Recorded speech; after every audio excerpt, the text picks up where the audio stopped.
Weather Center. I'm meteorologist Shan Scotch with your first alert forecast. We're going to be tracking scattered showers and storms throughout the remainder of the morning hours. Then we could see a few isolated chances during the afternoon hours south of St. Louis City. Highs towards mid-70s into Saturday, mostly sunny, 78 degrees. A beautiful day to be out and about, 76 degrees into sunny, a spot afternoon shower and storm possible. Then into Monday, first alert weather day has been issued for some strong signals of some strong to severe storms during the afternoon and overnight hours. I'm meteorologist Shan Scotch with your first alert forecast. Let's get moving, St. Louis. This is Mike Ferguson in the morning on NewsTalkSTL. I guess the ceasefire is over, kind of. President Trump on Thursday ordering that the U.S. military, and I'm using his words here, shoot to kill boats, ships of any size that are either interfering with or trying to get around the blockade in the strait. So we'll have more details for you that here in the news in just a little bit. Good morning. Happy Flashback Friday to you. Looking forward to hearing the songs that you all picked because Jerome picked an interesting, kind of a unique theme for this week. So I'm curious to see what you picked. All right. On Thursday, we had Riley Gaines on the program. As you know, she's going to be the keynote speaker at next month's Missouri Right to Life banquet, which is going to happen in St. Charles. Details are at NewsTalkSTL.com. But I thought the conversation went in a really interesting direction. We sort of got into that intersection of being pro-life and culture, but also what does the so-called transgender ideology have to do with all of that, especially from her perspective as somebody who was pushed into the middle of all of the controversy because of what she endured and had taken from her and what she was cheated out of famously in front of the national spotlight. But also now that she's a mother and a wife and building a family. And I thought she had some really interesting perspectives. And here's what she had to say. Regionally here, you've got the dichotomy of Illinois, whose government can't rush into as many abortions as possible fast enough, and Missouri, where we're trying to overcome what happened in the last election with the terrible Amendment 3, trying to pass a new Amendment 3. But it's bigger than that. It goes beyond what the policy issue is. It goes into who are we as people. Yeah. And that's why it matters so much. And we're now joined by Riley Gaines. Yeah. Obviously become one of the top voices in this debate across the country. And Riley, welcome to the show here. Let me start with the bigger picture real quick. And you've been thrown into the middle of this entire debate. It's been fascinating to watch going from the issue over the gender ideology nonsense that cost you so much in your collegiate sports career to you being kind of pushed into the life debate. And they really are connected. And I think a lot of people don't realize that. But when we talk about working to win in the pro-life realm, we tend to think of this amendment or that bill or this law, but we don't often talk enough about the culture of life that needs to be the basis for all of this. What are you seeing and what are you bringing into your appearance at the pro-life event next in May? Yeah, well, first of all, really good to be on with you guys. Super excited to chat. You're entirely right about the connection between the two issues. It was something that I didn't really understand, unfortunately, until I had kind of been directly and negatively impacted by the gender ideology movement, seeing all the roots that this issue really had. Of course, even looking at Planned Parenthood, this is an organization, until the passage of the big, beautiful bill, that received $792 million of taxpayer funds annually. And with that money, what do? Of course, they perform abortions. I think upwards of 400,000 abortions every single year. They promote gender ideology. They support the Democratic Party politically. Really, really horrible stuff. So that's when I began to understand the link. But it was really once I had a daughter of my own that I really began to value life. And for context, I've always been pro-life from the understanding, first and foremost, being a Christian, of understanding we have a God who condemns the shedding of innocent blood and who breathes purpose and value into every life. But I will never forget going to that first ultrasound appointment at 8 weeks old. She's 8 weeks and you hear heartbeat, and that heartbeat beat the same as yours does and mine does. And it was undeniable life at that point. And it made the thought of abortion hurt viscerally and deeply. And so that's where my involvement kind of sparked. And in talking about the culture of life and what I'm seeing, it's been a passion of mine the past few years, especially the past 7-8 months since the assassination of Charlie Kirk, to get on campuses, both high school campuses, college campuses. And what I can tell you that I have been seeing, especially among young women, is the innate desire to become moms. It's something super special. I think maybe it was the generation before me or even people still a part of Gen Z, but a little older.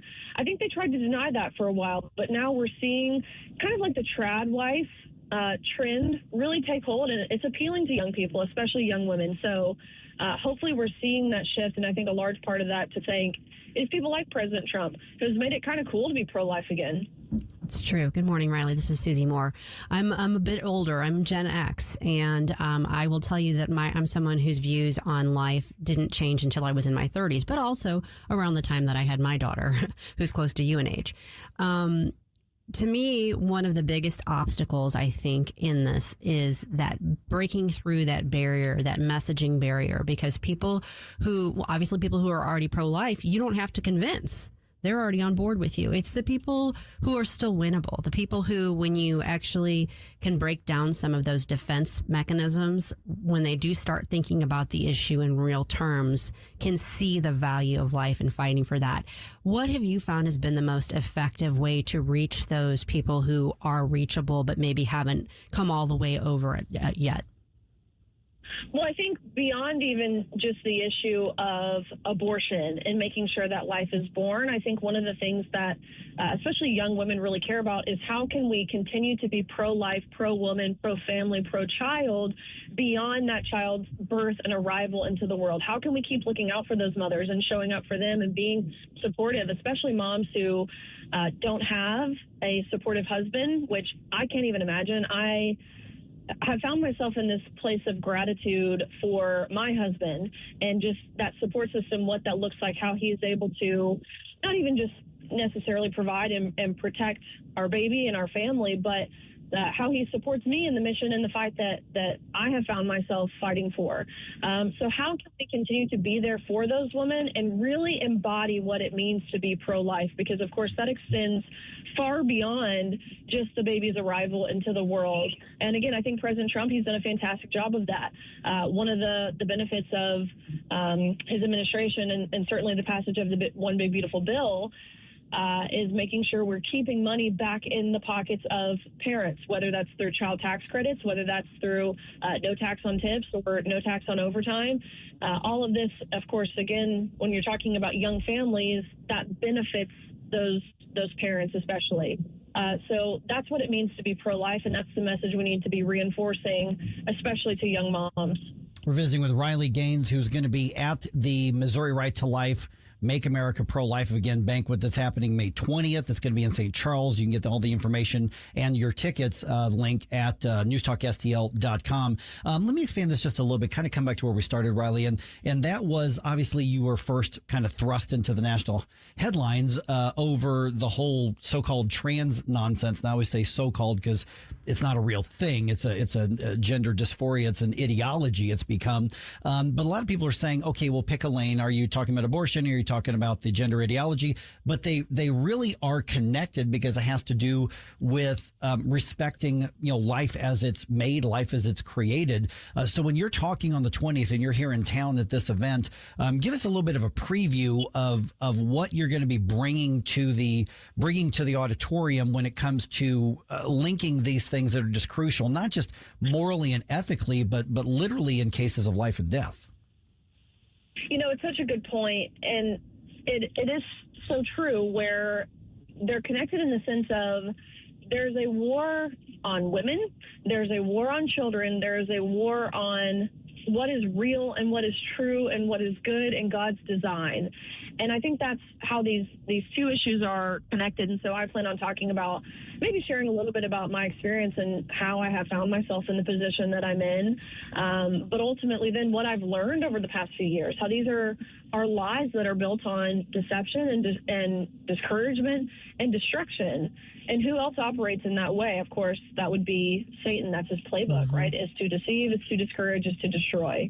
And so I think that's what people can expect to hear. But also, I hope to leave people with some encouragement, because while, yes, some of the headlines and things that we hear in the news cycle today, they can be really daunting and dark and heavy, but we should feel hopeful and we should feel optimistic about the future, because we have seen so many successes and victories and wins that certainly under a different administration we would not have seen.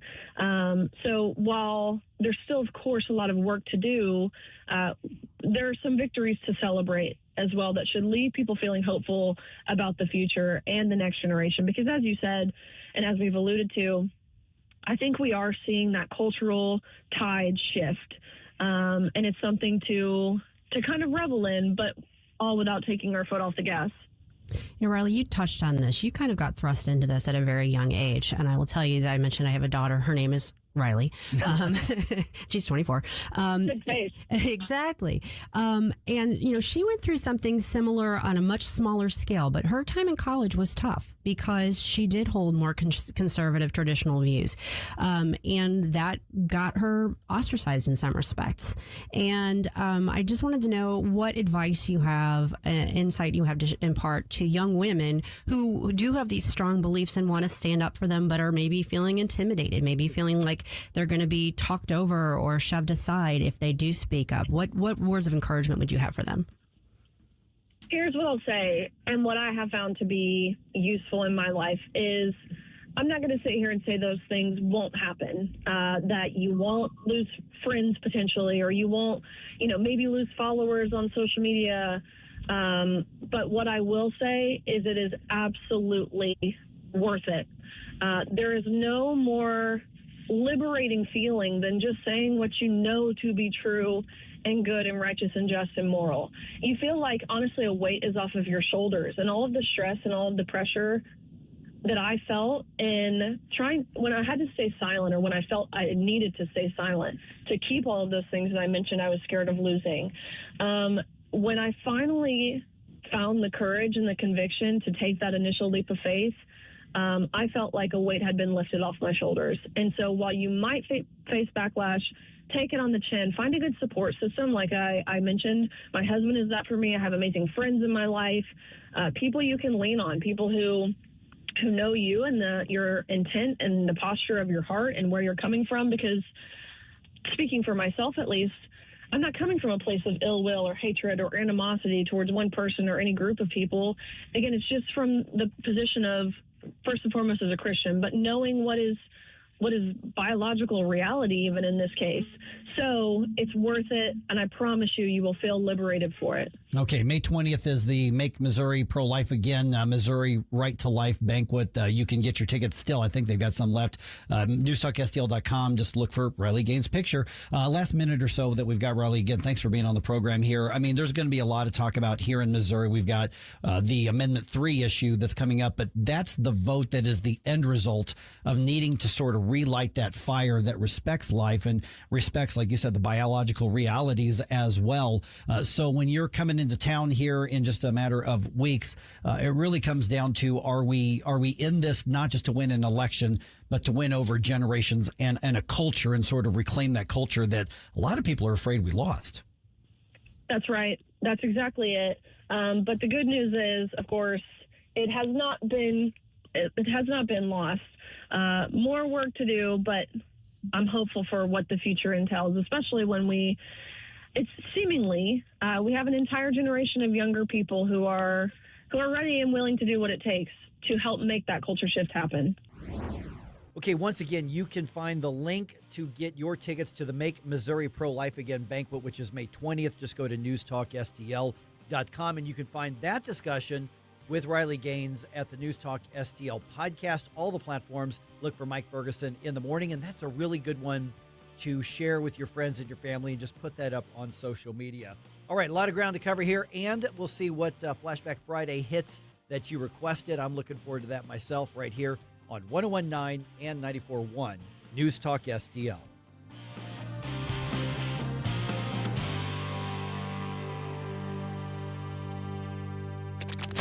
Talk about race relations. This conversation has completely made me crazy. This is complete insanity. And I'm sick and tired of it. 101.9 and 94.1. I find it to be a conversation starter. News Talk STL. The Herzog Foundation is the vision of its founder, Stanley Herzog, and it exists to promote quality Christ-centered K-12 education nationwide.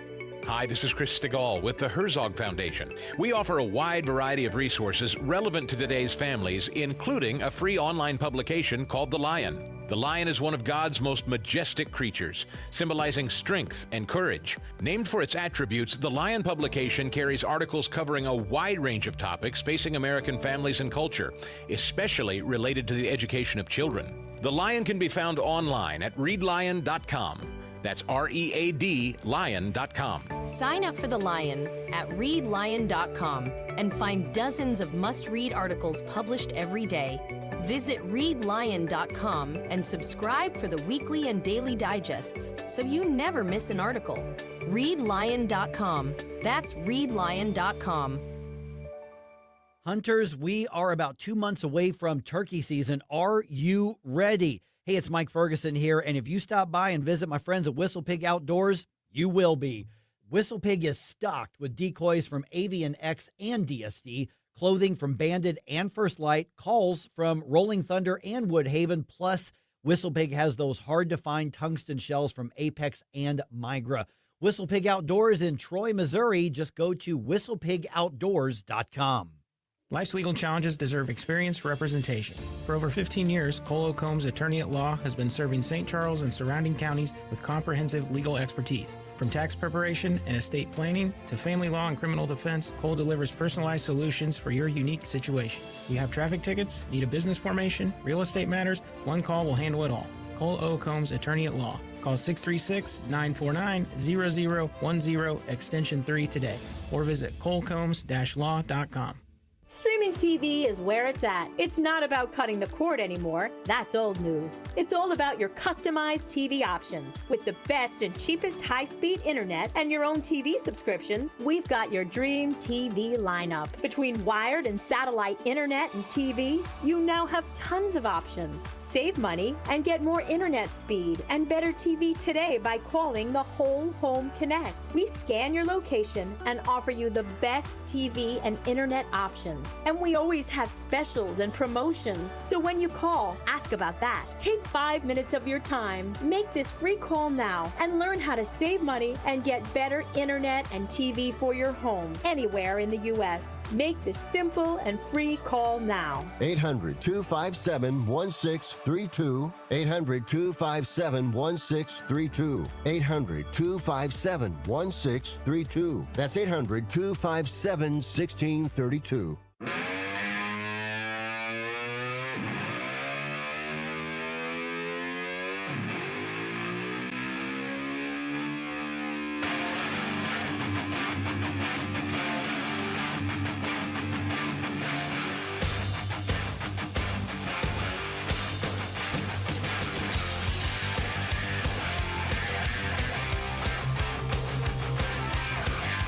Get up, St. Louis. It's Mike Ferguson in the morning. Okay, so the activists are grumbling in the city. Again, they are. Apparently the division between the left and then the hard fringe left didn't end with the last mayoral election. Of course it didn't. Right. Okay, so 5:51, happy Flashback Friday. By the way, I think that your theme you picked, this is going to be interesting. Because you know what songs are picked. I don't know what songs are picked yet for the Flashback Friday. It was like songs that would basically, it's really wordy, but songs that would make 80s music haters go, all right, that was good stuff. Basically. Yeah, that there were, in fact, good songs in the 80s. And I just want to point it out. We have about 9 songs we can choose for each episode. Sure, yeah. And we had significantly more than 9 requests. So well, if you did yeah, not I get to would hear, if you did not get to hear your selection, I apologize. I try to be fair. I did what the election, the tiebreaker did. I pulled it out of a hat. That's right. Yep, and I did my best. Speaking of elections, I'm going to have this in the news dump in a little bit. Dennis Ganahl from our friends at Mo Tax Relief Now, they've actually filed a lawsuit challenging election results in one of the area elections this past month because the election was won by 11 votes, and it was one of those tax things that were on the ballot. And so they've actually filed a lawsuit challenging those. I don't even think they're challenging that the one side won rather than the others, and I'm kind of curious as to what that lawsuit's all about. So Dennis is going to be on the show a little bit here later on it because I think He's complaining about some of the tactics and the language and the deception and things like that. So that's going to be fascinating. Okay, so let me tell you a story here. Last week I was at the car dealership, and I was just getting my car, doing some maintenance service on it. I had one of those like recall things. They had to do a software update or whatever it was. And so I'm there waiting in the lobby area, just waiting, the TV area. And there was a news story that was on. It was about something with Kara Spencer. And I think it was about the whole like flight to London or whatever. And this dude in the back notices that I'm kind of looking at it. He doesn't know who I am. I'm not wearing any News Talk stuff. And he just goes, "She is corrupt to the bone." And so, I don't know this guy from Adam, and he's locked in on this. And so I am not getting into a political anything on, at the car dealership when I'm getting involved, when I'm getting emissions thing done and oil change and all that kind of stuff. Smart. So my standard answer to that, I don't care if you're a Republican, I don't care if you're a Democrat, if I don't want to talk politics with you, I just go, yeah, they all are, man. That's just, and that ends it right there. Yeah, I didn't agree with him. I didn't disagree with him. I just validated what he said. I'm like, they all are. They're politicians. And that's, just makes it tells that guy, this ain't worth talking about. This guy doesn't care, And so I'm seeing some stuff on social media where people are now talking about, okay, what's going to take to recall Kara Spencer? She's been on the job like not even a year, or basically about a year, a little over a year. And so there's the far left activist based, I'm trying to say that the racial based activist groups. Yeah. I think that's the fairest way to say it. Are really angry, particularly over the tornado recovery. And so that's now expanded to, she doesn't like people of color, which is, there's zero evidence of anything like that. But I actually saw somebody put together, a full-on graphic for their social media. Here's the number of signatures it would take. Here's the process. I haven't seen a organized campaign or anything like that, but I've seen those grumblings around there. I don't think they have a chance of getting that done, but just trying to get the conversation going kind of undercuts her. So I think what you have is you've got a far fringe left base that says they ran Kimberly Gardner out of town. She's in freaking California now. They beat Tashara Jones. Cori Bush got whooped in the last Democratic election or primary. And so I think they're angry that their fringe far left Marxists have been rejected. And so they want to make it not just a racial thing, but you're not ideological enough. You're not doing the virtue signaling where Kara Spencer, who is very far left, don't get me wrong. Oh yeah. But she's basically said, let's fill the potholes, let's pick up the trash, let's make sure the snow removal happens. Let's get the 911 center up, and so doing all these things that city government's supposed to be doing. And there appear to be, at least from what I could tell, Jerome, is that they're angry that she's not focusing her time on what Tashara Jones did, which was nothing but far left virtue signaling on illegal aliens and LGBT nonsense and abortion and all this kind of stuff, while the city literally crumbled, including the roads around the city just crumbled. Now, the crumbling roads started before Tashara Jones got, but while, warning sirens weren't upkept, while all this sort of stuff just left people in a lot of danger. I mean, these people remember that Tashara Jones didn't even order the right size of snowplows, right? And we left the city covered nice in snow. And you think that she would be a better option if there was a natural disaster like this? But were those snow plows that she got LGBT allies, Jerome? Okay, a good point. I did not consider that. Good point. Yeah, see, this is why you're not the mayor of St. Louis City, Jerome. I'm just saying. Also, President Trump reclassifies marijuana on the schedule. This is actually kind of a big deal. And I think it's a step in the right direction. We're going to talk about that throughout the morning, too.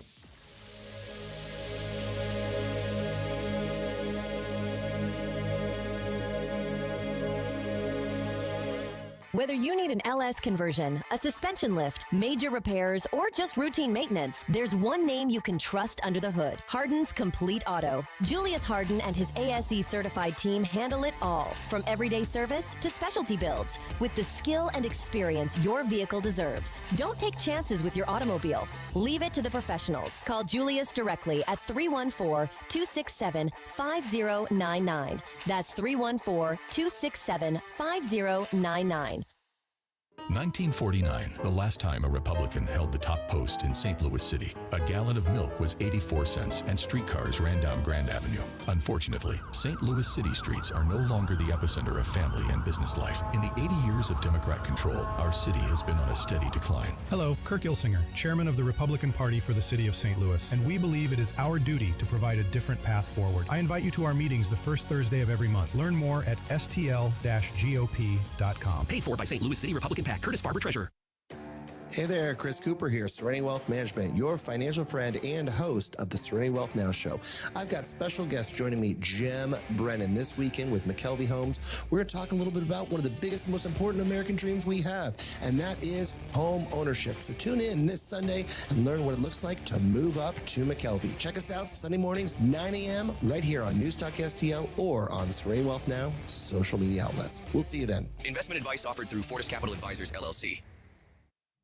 Tim Jones and Chris Arps in the afternoon. Patrick Toohey joining us once again. Patrick, there's little to no opposition to the 1% earning tax whenever this comes up every 5 years. Look, anybody who cares about opening a business or good schools or low taxes has already left. So the people that are left in the city are inclined to vote for taxes because oftentimes it's not them that are paying it. Tim Jones and Chris Arps, weekdays at 4 on News Talk STL. What's the best way to get rid of a timeshare that you don't want? Call the Timeshare Exit Hotline. We're a group of attorneys that help customers legally exit their timeshares. It's an easy process. We guarantee results or you pay nothing. Exit your timeshare today. Call now. 800-524-1641. 800-524-1641. That's 800-524-1641. If you're living with diabetes and using insulin, you know the pain of pricking your fingers over and over again. By wearing a small remote device called a continuous glucose monitor, or CGM, you can reduce the pain of pricking your fingers right away. If you're testing your blood sugar 4 or more times per day, injecting insulin 3 or more times per day, or using an insulin pump, call the Diabetic Health Hotline today. 800-515-2380. That's 800-515-2380. Paid for by U.S. Med. KLGY HD3 Clayton, K270BW Bellefonte, KNBS Bowling Green. This is News Talk STL at 1019, 94.1, and always streaming at NewsTalkSTL.com. Town Hall. I'm Rich Thomason. Tornadoes and destructive hail in the plains, devastating wildfires in the southeast, with lives disrupted, homes and businesses destroyed. 2 massive wildfires forcing evacuations and destroyed almost 90 homes in South Georgia. Twisters have slammed Enid, Oklahoma. President Trump says he will not be rushed into ending the Iran war. And if Iran does not agree to a war-ending deal, the president says the U.S. will finish it up militarily. Another drug maker agrees to lower its pharmaceutical prices in the U.S. One of the most respected pharmaceutical companies anywhere in the world, frankly, I know it very well, is Regeneron, and it's agreed to offer their prescription medications at heavily discounted, most favored nation prices. In other words, the numbers will come down at levels that nobody's ever seen before. President Trump says Regeneron lowering the prices of current and all future drugs on Medicaid. It also involves selling a cholesterol drug on the White House discounted drug website. The Mall of Louisiana in Baton Rouge, scene of a deadly shooting. 1 person killed, 5 wounded. Police Chief T.J. Moore says 2 groups arguing in the food court started shooting at each other. Several people have been arrested. We are still asking for all of the help from the community. Any videos that you have, cell phone videos. I can also report right now that we have 5 suspects in custody. Moore says there is no ongoing threat to the public. The mayor of Lafayette, Monique Boulay, says 3 of the victims were high school students from Ascension Episcopal School. On Sunday in Louisiana, a father shot 8 children, including 7 of his own, in an attack on his family in Shreveport. I'm Mike Hempen. On Wall Street this morning, the Dow futures down 138 points. NASDAQ futures 240 points higher. More on these stories, townhall.com.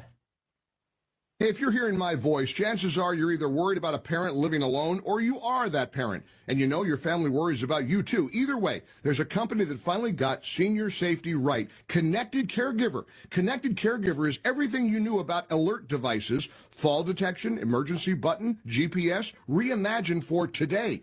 There's a small wearable that alerts your family's phone the moment something happens. Inside your home, discrete sensors, no cameras, no microphones, just motion sensors have you covered even when you're not wearing it. No movement for hours, your loved ones will know. For the kids, you go from hoping everything's okay to knowing it is. And for you, you stay in your home on your terms while giving your precious family the peace of mind they've been asking for. That's not losing independence, that's keeping it. Visit ccgoffer.com to see if you qualify for a free device. It takes 2 minutes. That's ccgoffer.com, ccgoffer.com. Do it today.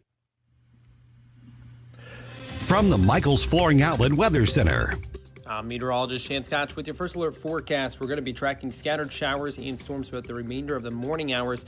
Then we could see a few isolated chances during the afternoon hours south of St. Louis City.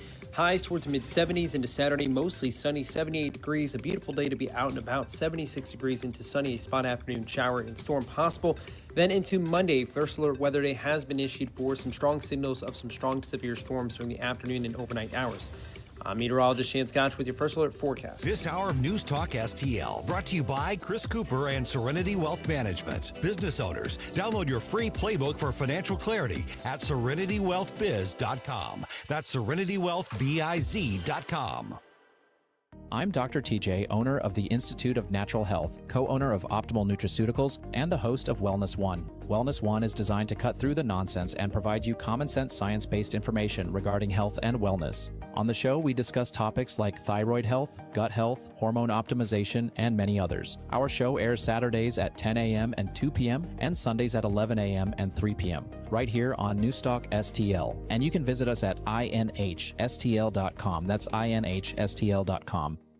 Hanson's Tree Service at hansonstree.com is your one-stop shop for expert insured tree care and more in the greater St. Louis region and at the Lake of the Ozarks. Visit hansonstree.com for 24/7 emergency tree care, grinding and land clearing, awesome organic mulch, green resource recycling, and more. Tim Jones here to tell you that whether you're dealing with old man winter at your home or business in the St. Louis region or preparing your lake home for spring, call Hanson's to help you out. No job too big or too small. Mention News Talk STL. Receive 10% off all tree care services. hansonstree.com, hansonstree.com.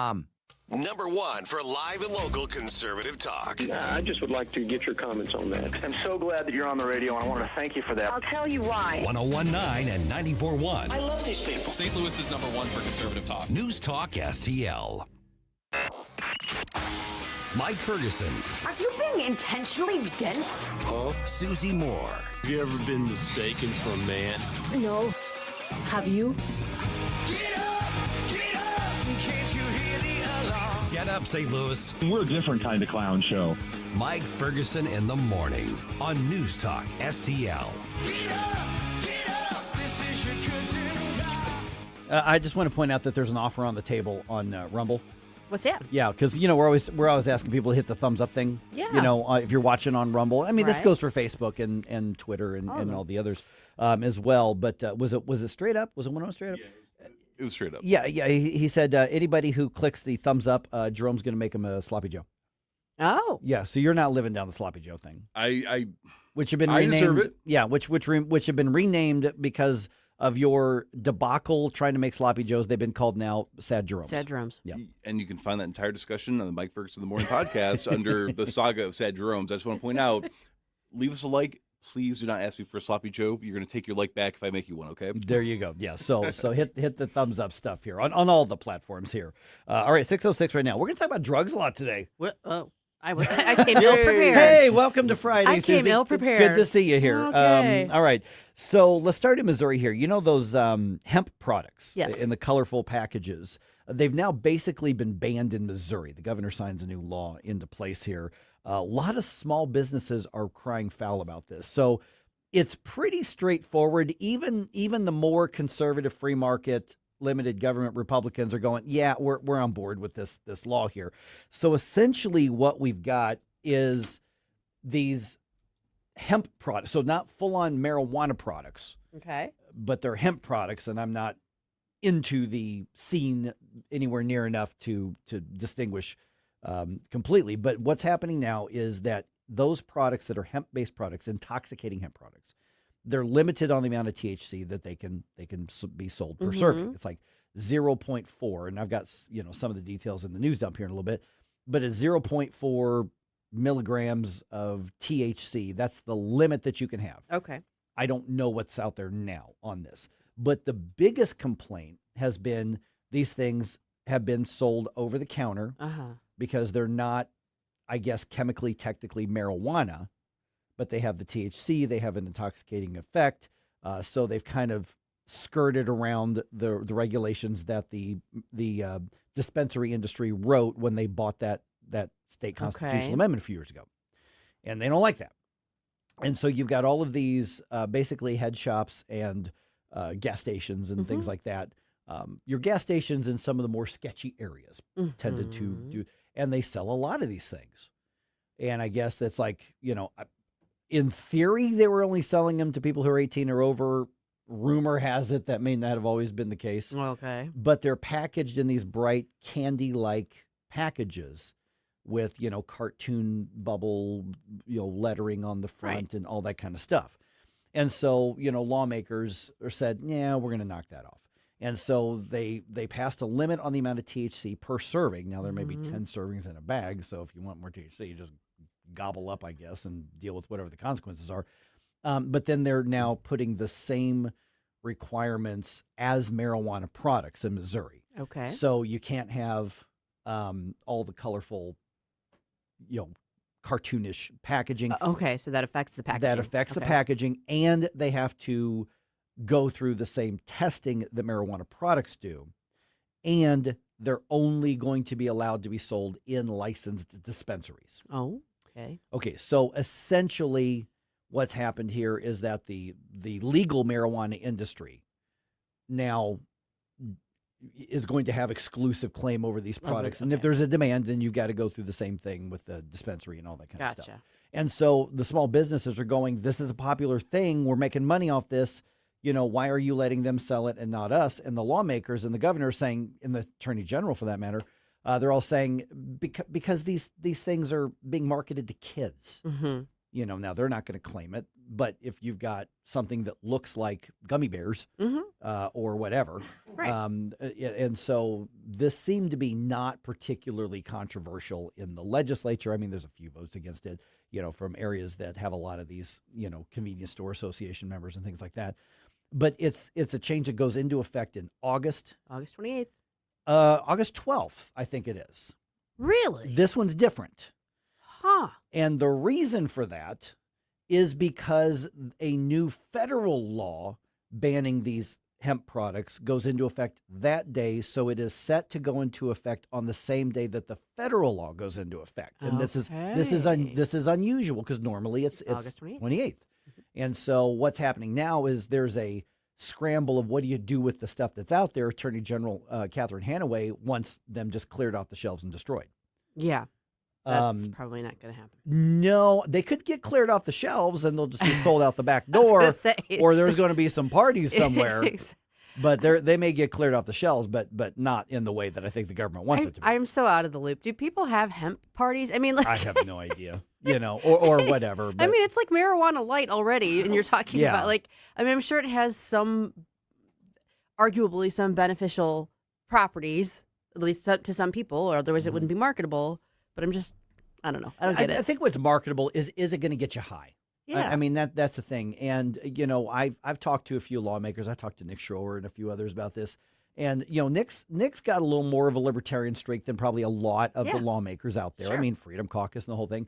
So I can't speak for Nick. I don't, he's one of those that's like, you're not hurting somebody else. I don't really care. Right. But he among some others were saying, yeah, but the thing is on these things, we don't know how they're made. And there are chemical processes that allow a little bit of THC to have a much larger impact than what you would get through, I guess, what's more typical on this. And so the argument is that when you're selling this, sure, it's a free market, but are you really buying what you're being told you're buying? Right. And is there an outsized, effect? And we're not just talking about the intoxicant about it, but right. Because it sounds like legitimate justification for regulation and oversight that wasn't there before. Yeah, and then there's the also part, but there is kind of a point that I'm going to concede on, like the sketchy convenience stores and some of those shops and things like that, is that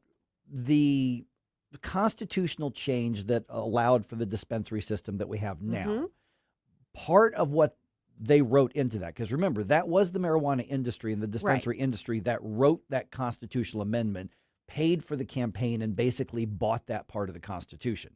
Now, overall, I think they got a lot of it right. But part of what they do, and they do this with all of them, is that they wrote in protections for their own industry from competitors. Naturally. Yeah, that's what the gambling interest did when we legalized sports betting in Missouri. And again, I'm a pro-freedom guy. You want to go lose your money on parlays because the quarterback only threw 399 yards instead of 400, whatever. It's your money. You want to go get loaded on gummies, whatever. Just stay off the road when you do it. Or whatever. But they're complaining, saying, wait a minute, there's a market for this. We found a product that's a little bit different, and now you're just looping it all back in and taking out our ability to compete in the marketplace. There's a little bit of truth to that. But I do think overall, I think that the regulation isn't as heavy-handed as I think they're making it out to be. I think there is a lot of sense to go, we don't know what you're selling, and you're clearly marketing this to minors. Even though you say you're not, even though the packaging in small print may say not to be consumed by somebody under the age of whatever, So it's kind of a mixed bag, but overall, I think it probably makes sense what the governor signed. And I'm not a fan of regulation on most things. Yeah, I was kind of thinking about like our socialism discussion yesterday. This is slightly different, but yeah, I don't have a really strong opinion about it one way or the other because I just don't have enough familiarity with that product to have, I don't know. And this doesn't affect everything that is going to be a mood enhancing or intoxicant, because there are other substances out there that aren't marijuana and aren't THC.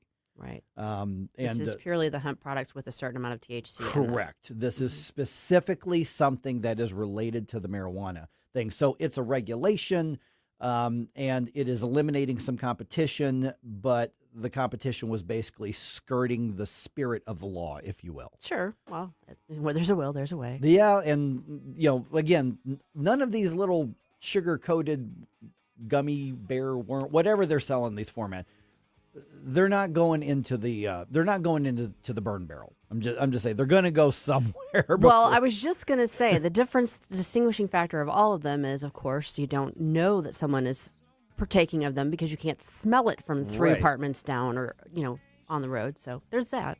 That's at least a little bit of a benefit as opposed to the official fragrance of St. Louis.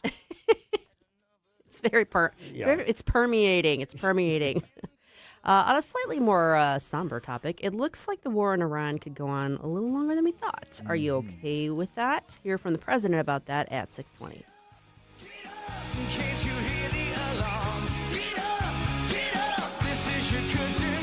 Mike Ferguson in the morning. Not mumbling, you meatheads. Rumbling, rumbling. Like and subscribe to us on Rumble. News Talk STL. Hey, Colombo here for Intervine, a great local company that has customers all across the country due to the quality of their products. Intervine has the best flashlights, lanterns, headlamps, and even batteries, including the new Monster 2000 Lumen waterproof lantern and the Sentinel 2000 self-defense flashlight. Our home and vehicles are full of great Intervine products, and right now you can shop their website and get 25% off your entire purchase just by using my name, Tony, as your promo code. That's promo code Tony at Intervine.com. Chris Arps here, and after Becky and I leave church on Sunday, we head down the street to Capriotti's to grab a classic meatball sub. And of course, for dessert, I get a giant chocolate chip cookie. I love Capriotti's, and you will too. On Manchester at McKnight in Rock Hill. News Talk STL is proud to have Doug Voss of Safe Bunny Radio as part of our lineup each week. Doug has been a staple on the St. Louis radio airways for many years as one of the leading financial experts in the area. You can now hear Doug and Safe Bunny Radio every weekend on News Talk STL. But in case you miss anything, you can check it all out at DougVossSafeBunnyRadio.com. What else do our listeners need to know, Doug? Simply put, I focus on helping pre-retirees and retirees build, preserve, and protect retirement assets, and I've been helping my clients solve their insurance and financial needs for the past 33 years. I also strive to educate my clients on how to prepare for retirement, minimize the impact of market volatility on their assets, and deal with the challenges of increased longevity. Call me today at 844-676-SAFE. That's 844-676-7233. Doug Voss is a registered representative. Securities offered through DHL Securities, LLLP. Member FINRA and SIPC. This hour of Mike Ferguson in the Morning is brought to you by Stifel. Request a portfolio review from your Stifel financial advisor at stifel.com. That's STIFEL.com. The 80s. Excellent. Never been a decade like it. Never will be. It's Flashback Friday.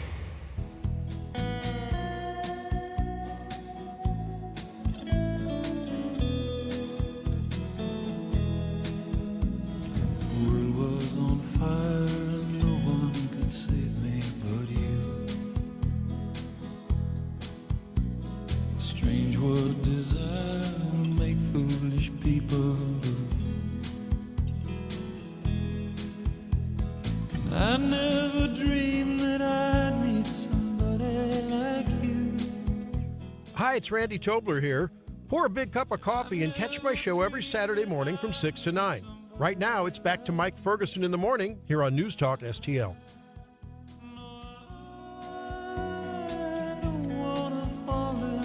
Yeah, that song holds up. It does, and I used to love it. Uh-oh. Is there something attached to the song? There sure is. Uh-oh. Have you ever seen the Chris Isaac, Cameron Diaz clip?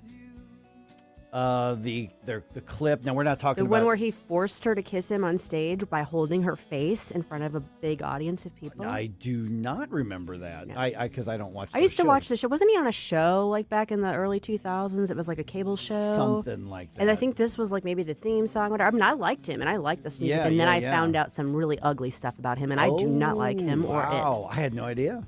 In my defense, these are all submitted by our audience. I will say this: it's a great song. I song. just can't hear it now and not see. It's a really disturbing clip. I had never seen it before. I'm curious now. It's like it's like an award show or something like that. Okay, getting choked up.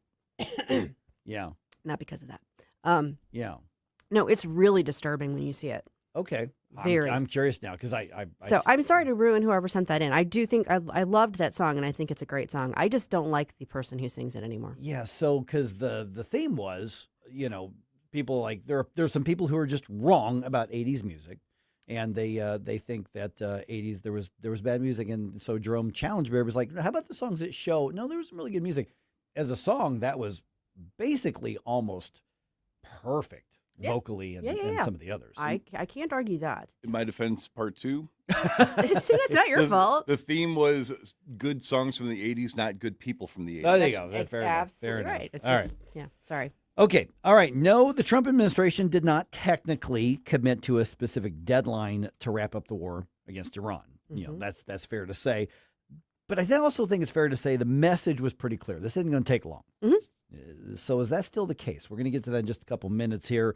My goodness, news this week from overtaxing in Jefferson County to the Cardinals' efforts to keep competition from food vendors away, a gerrymandering vote. There was so much that happened this week. This has been just another week of packed news that we've been dealing with. Here's what it sounded like. We really had incredible military success, but it's not clear what the end game is, and I think that is where Congress needs to have a role in overseeing this conflict. He believes that the citizens of Arnold have been being overtaxed for a long time, upwards of $3.3 million annually, and somewhere between $30 and $40 million collected over the life of the TDD itself. The proposal calls for an 18% increase this year, another 18% hike in 2027, followed by 6.5% in 2028. It doesn't stop there. From 2029 to 2031, there will be 4 smaller increases. The Cardinals got that advantage through taxes in that case and tax subsidies, and now they're trying to further their advantage through government by limiting their own competition. The White House announced the departure of Labor Secretary Lori Chavez DeRemer, the third Trump cabinet member to be removed in the last few weeks. She has been under investigation for a series of allegations, including having an affair with a subordinate and drinking alcohol on the job. In the name of at least 5 completely fictitious organizations that had no bona fide employees or legitimate business purpose. The money was passed from SPLC to one sham account to a second sham account and then loaded onto prepaid cards. For years, outfits like Planned Parenthood have gotten billions of dollars from Medicaid and Medicare, billions of dollars taken from the elderly, from the poor, from the needy, paid out to them, which they can then use for transgender surgeries, treatments, drugs for minor children. They proudly advertise it. I think a lot of people in Virginia Republican circles think it was rigged in this way, that the referendum itself is a violation of the Virginia Constitution. Okay, so that's basically a year's worth of news over the last week. Yeah. That was all this. That was all this week. Is that all? That's all. That's it. That's it. Okay, but we started there with that clip from Congressman Bob Onder, who said, "Yeah, this war is going on long enough that Congress needs to step up and have some oversight because there's been a lot of questions. I think Republicans in particular, because the congressional Republicans, for political reality purposes, they don't want to get into a conflict with the president or undercut the president, who's obviously, you basically have strong opinions about it one way or the other. There's just aren't that many people in the middle, I don't think. Yeah, I don't think there's any agnostic Trump people. Right. I do think that there's a lot of people who either like or dislike him without buying into the extremes. There's like people like, I don't really care for him, but I don't think he's the devil the left makes him out to be. I think he's getting some stuff right, but I don't think he's the savior that MAGA makes him out. So I think there's that kind of spectrum. But there aren't that many people who I just don't know if I want to think about it. I'm waiting to find out. Maybe I'll figure, So the president says he's not going to be rushed into ending the war with Iran as negotiations continue. Greg Clugston put this story together here. The president said he's under no pressure to make a hasty agreement with Iran. I don't want to rush it. I want to take my time. We have plenty of time. And I want to get a great deal. I want to get a deal where our nation and the world is safe. He was pushing back against several reporters' questions about exceeding the 4 to 6 week timeline that he and his aides previously set for the war. If Iran doesn't agree to a war-ending deal, the president said the U.S. would finish it up militarily. Greg Clugston, Washington. Okay, so are we in the beginning stages of a long-term war? Well, I don't know. Yeah, that's I think, that's one of the problems with what's going on, because there's the denotative and then there's the connotative. Okay, so at the beginning, a lot of people apprehensive about this, including a lot of Republicans. Now, polling, if you believe it, shows that more people are getting, actually in the last couple of weeks, especially among the right, a little more comfortable with the war. Still, a majority say they're not on board with it, but the gap is narrowing. Now, overall, the survey from Pew and some of the others are saying that they believe the military's performance has been excellent, even people who aren't on board with the war. Now, this goes along with a military campaign that has resulted in very, very few casualties on the American side. Yes. Very few. So we were told up front, here's the connotative. This isn't going to last very long. They're basically defenseless against us. We're going to take care of this and the threat and then get done. The denotative is they did not say a specific date, so they can legitimately say from the administration, we didn't tell you it was only going to be 2 months. We didn't tell you it was only going to be a certain amount of days. But what everybody heard is we're going to get in, take care of business, and get out, and we're not going to have another Middle Eastern war get its claws into us. Do we start questioning whether or not a Middle Eastern war is getting its claws into us at some point? Well, yeah, at some point. The question is where. Right. Well, I mean, it started as 2 to 4 weeks, then it turned into 2 to 4 months, and then quite a while ago, Pete Hegseth said, well, probably September would be when we're finished with what we need to do. The goalpost keeps moving. Yeah, so that's one part of it. The other part of it is that every time we knock out somebody from this regime, that whoever takes their place ends up being just as bad or at least just as stubborn as the previous person. So it went from we have a group of people that we think would make a good replacement for the current regime. We accidentally bomb them so efficiently that they're dead too. Now we need to find somebody to negotiate with. The exiled prince, the son of the Shah, is not popular with the Iranian people, so he can't be somebody that's going to swoop in to save the day. And it just becomes something where I think that we may not be at the cusp of a long-term war with Iran in terms of like actual military operation. We might pull out and just say we won, but I think this is the beginning of another long-term feud for the foreseeable future, because whoever the feud's been going on for a long time. Well, yeah, but I think that this has heated things up quite a bit. I mean, there's still the $2 million per boat tax that was not in place before the strait, re-taxed.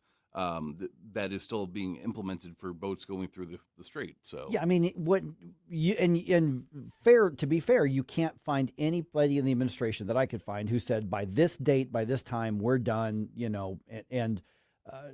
But at some point now, this is going long enough.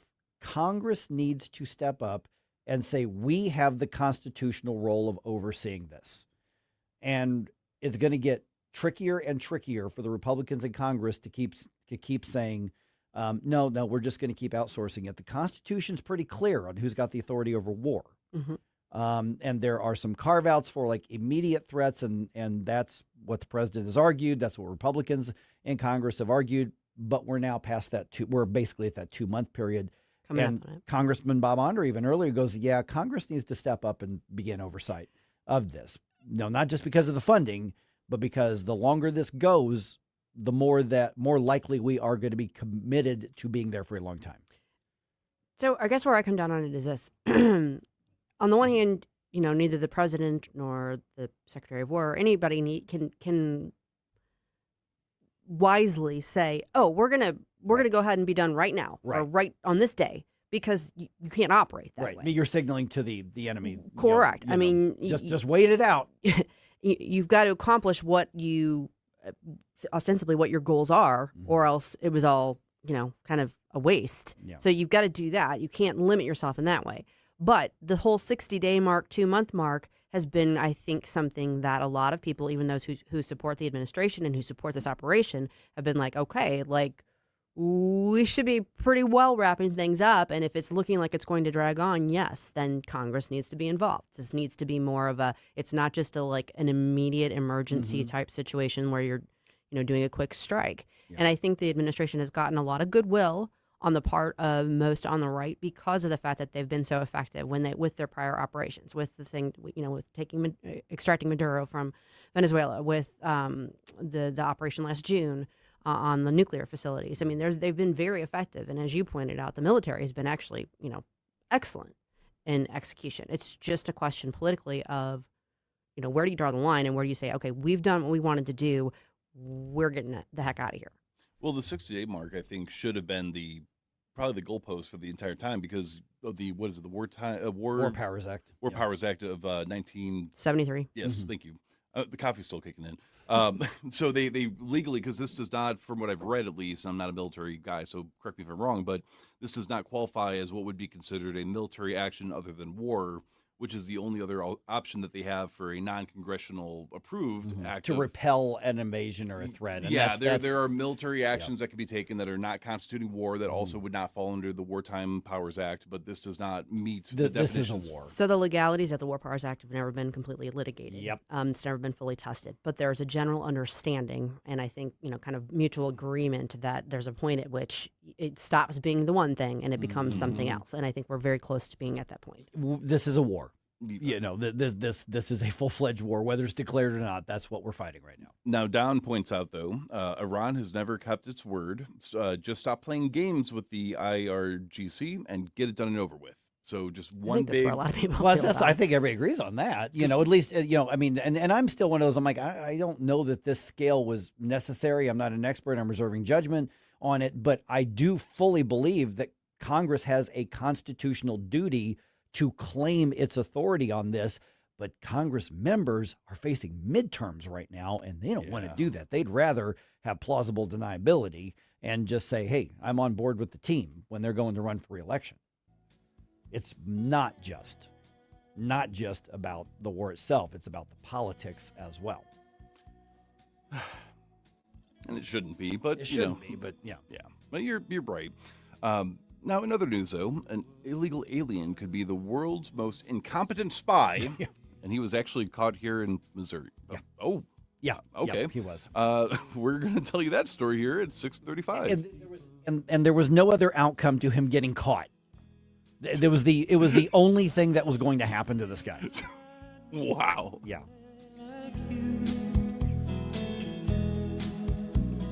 And I never dreamed that I'd lose somebody like you. No, I don't wanna fall in love. No, I don't wanna fall in love. Mike Ferguson in the morning I'm the boss. on Newstalk STL. From the Michaels Flooring Outlet Weather Center. I'm meteorologist Shan Scotch with your first alert forecast. We're going to be tracking scattered showers and storms throughout the remainder of the morning hours.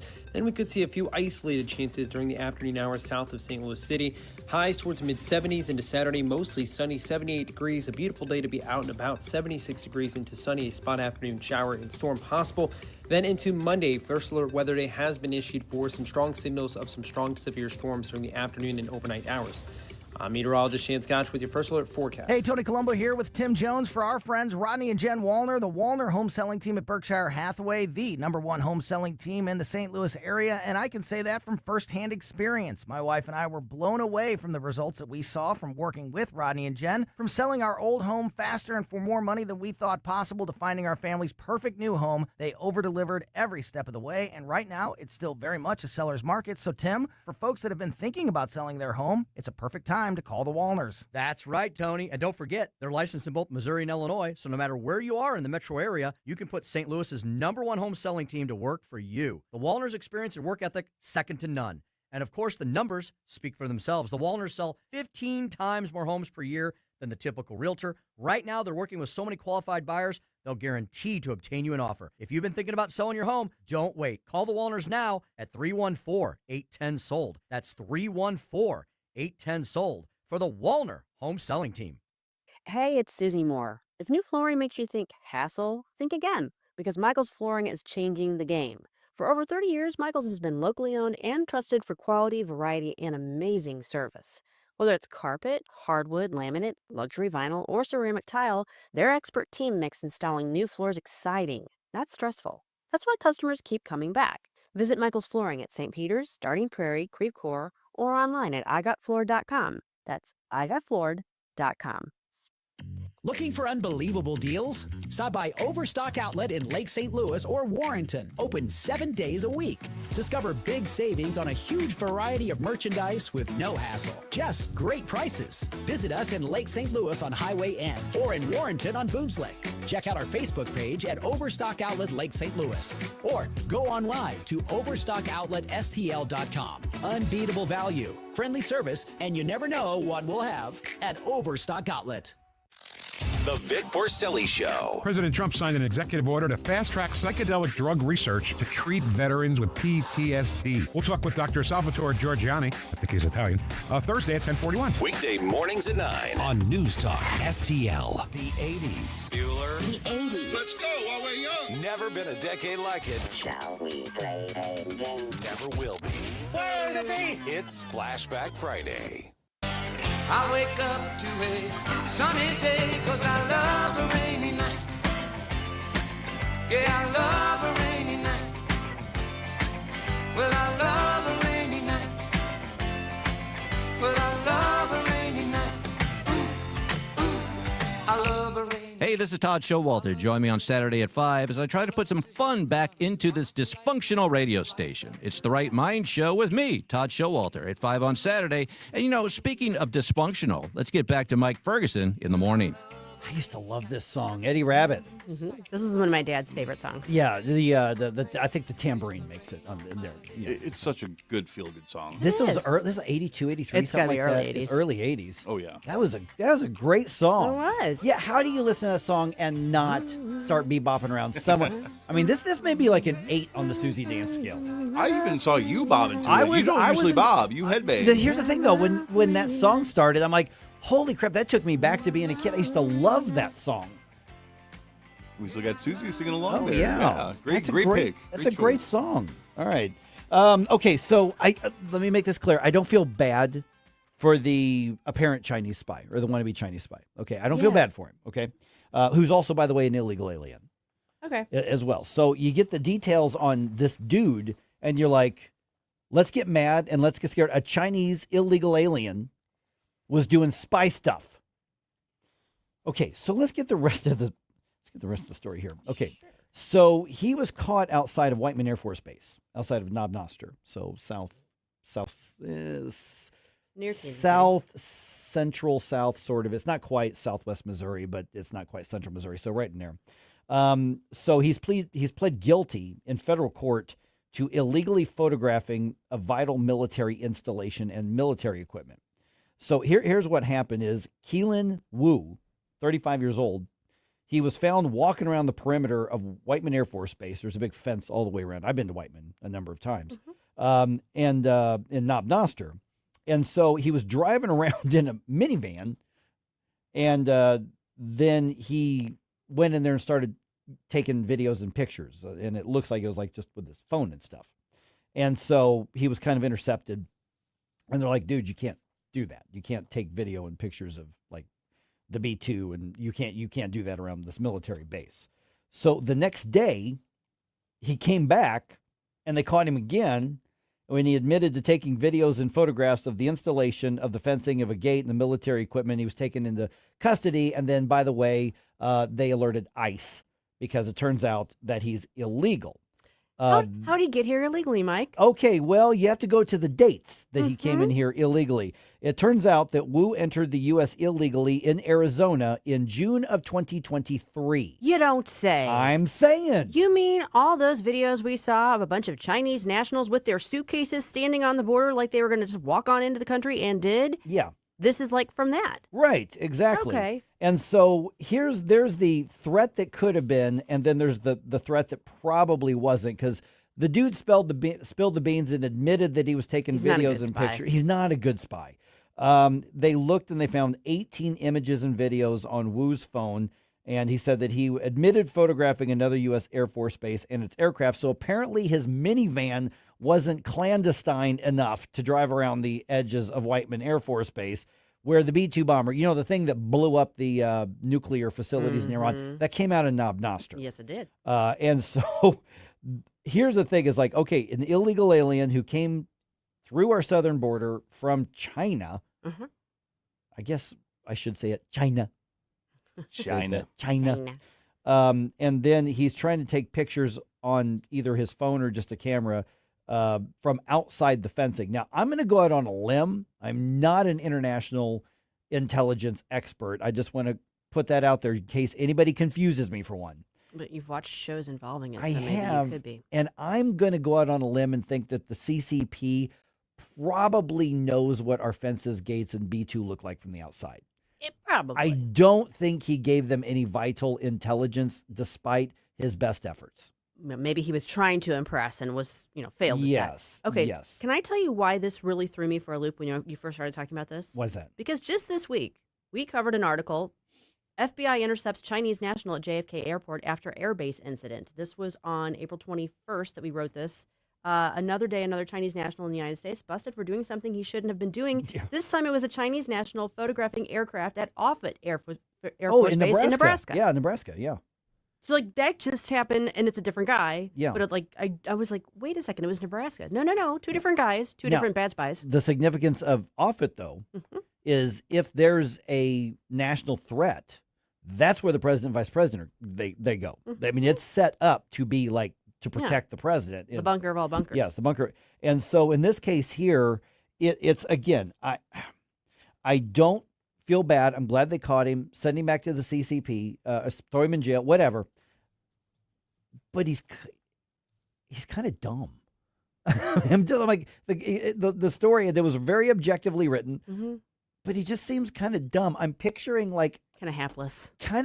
I'm picturing a guy who's wandering around with illusions of grandeur. He's tilting at windmills. He's gonna give China the leg up on the military opposition to the U.S. And so I'm gonna take a picture with my phone from outside the gate because I can't figure out how to get in because they're not gonna let me in. Right. So I don't have a Chinese spy balloon that I can just kind of no, exactly. Steer over it. So I think you've got one of the world's least competent spies, because let me tell you something.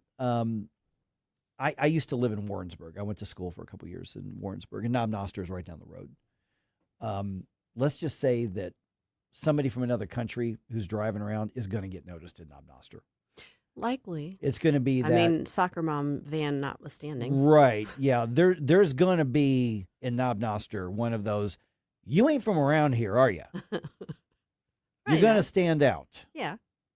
And but you mean there's not a significant Asian population in Knob Noster? There is not a significant Asian population in Knob Noster. And they really, in Knob Noster, they're happy to have you come buy the food from the restaurants and buy something. And then they really would rather, if you're not from Knob Noster, they'd really rather you just kind of go back to where you came from, So it's a limited hospitality kind of situation. It really is. So I'm glad we got him. I'm angry that he got in. But if somebody's going to get in and waltz through the border and spy on us, I want it to be Keelan Wu. I'm just saying.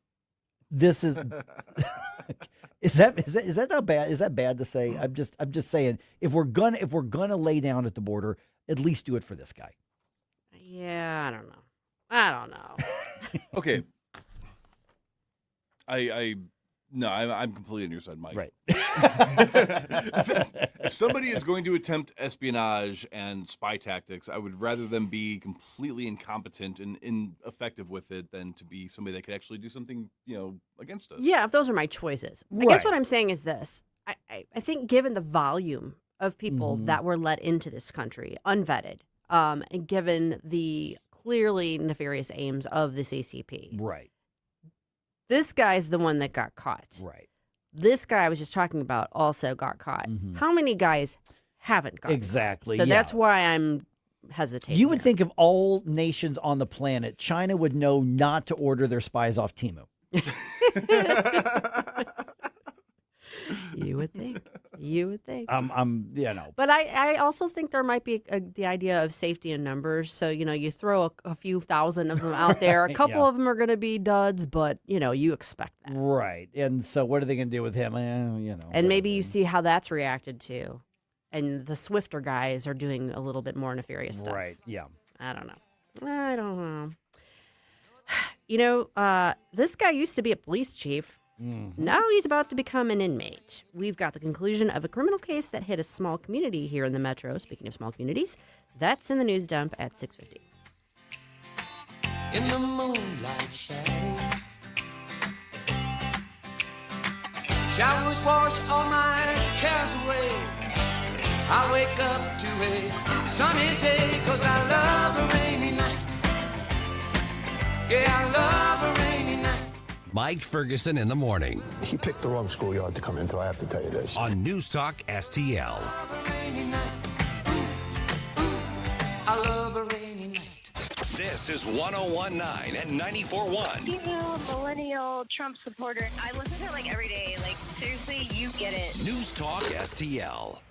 When you're approaching retirement, there are a lot of questions to answer. Do you have enough money to fund your income for life? How should you claim Social Security? And what's your plan for health care and long-term care? Hi, I'm Eric Robert, Director of Investments with the ClearPath Wealth Management Group at Stifel and host of On the Money Saturday mornings at 9 on News Talk STL 1019. Don't leave your retirement to chance. It's crucial to understand and address relevant risks before you retire. Our team can help you get organized, guide you through critical retirement decisions, and create an investment portfolio designed around your needs. To schedule your free retirement plan consultation, go to clearpathinvesting.com. That's clearpathinvesting.com. Or call us at 636-695-2650. That's clearpathinvesting.com or 636-695-2650. Stifel Nicholas and Company Incorporated, member SIPC and NYSE. Rhino Shield is engineered to outlast paint by a lot, backed with our 25-year transferable warranty. Paint a house, shield a home. We do brick, block, stucco, asbestos, steel, aluminum, cedar, and more. We are the only coating company selected by Disney, This Old House, and 3 times on HGTV's Curb Appeal, where all 3 episodes concentrate on unpainted brick. If you maintain or own a business with a tired-looking building, you owe it to yourself to look at Rhino Shield and our beautifully durable color schemes. Evaluations are free. We're making buildings pop and be noticed again, from Champaign to the Lake of the Ozarks, exceeding expectations every day with our products, people, and performance. Now is the time to call 877-25-RHINO, 877-25-RHINO, or go to 877-25rhino.com and see how honest and transparent we really are. Tell them, ladies. Don't paint,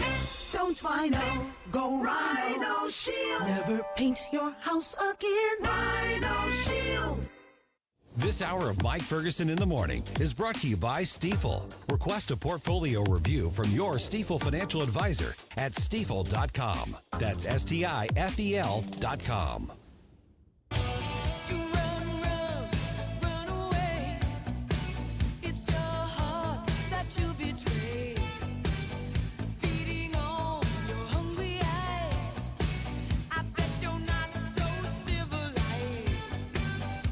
Hey guys, Billy Crow here from Jeffco Patriot Radio. Hope you had enough time to freshen up your coffee, because now we're back with Mike Ferguson in the morning.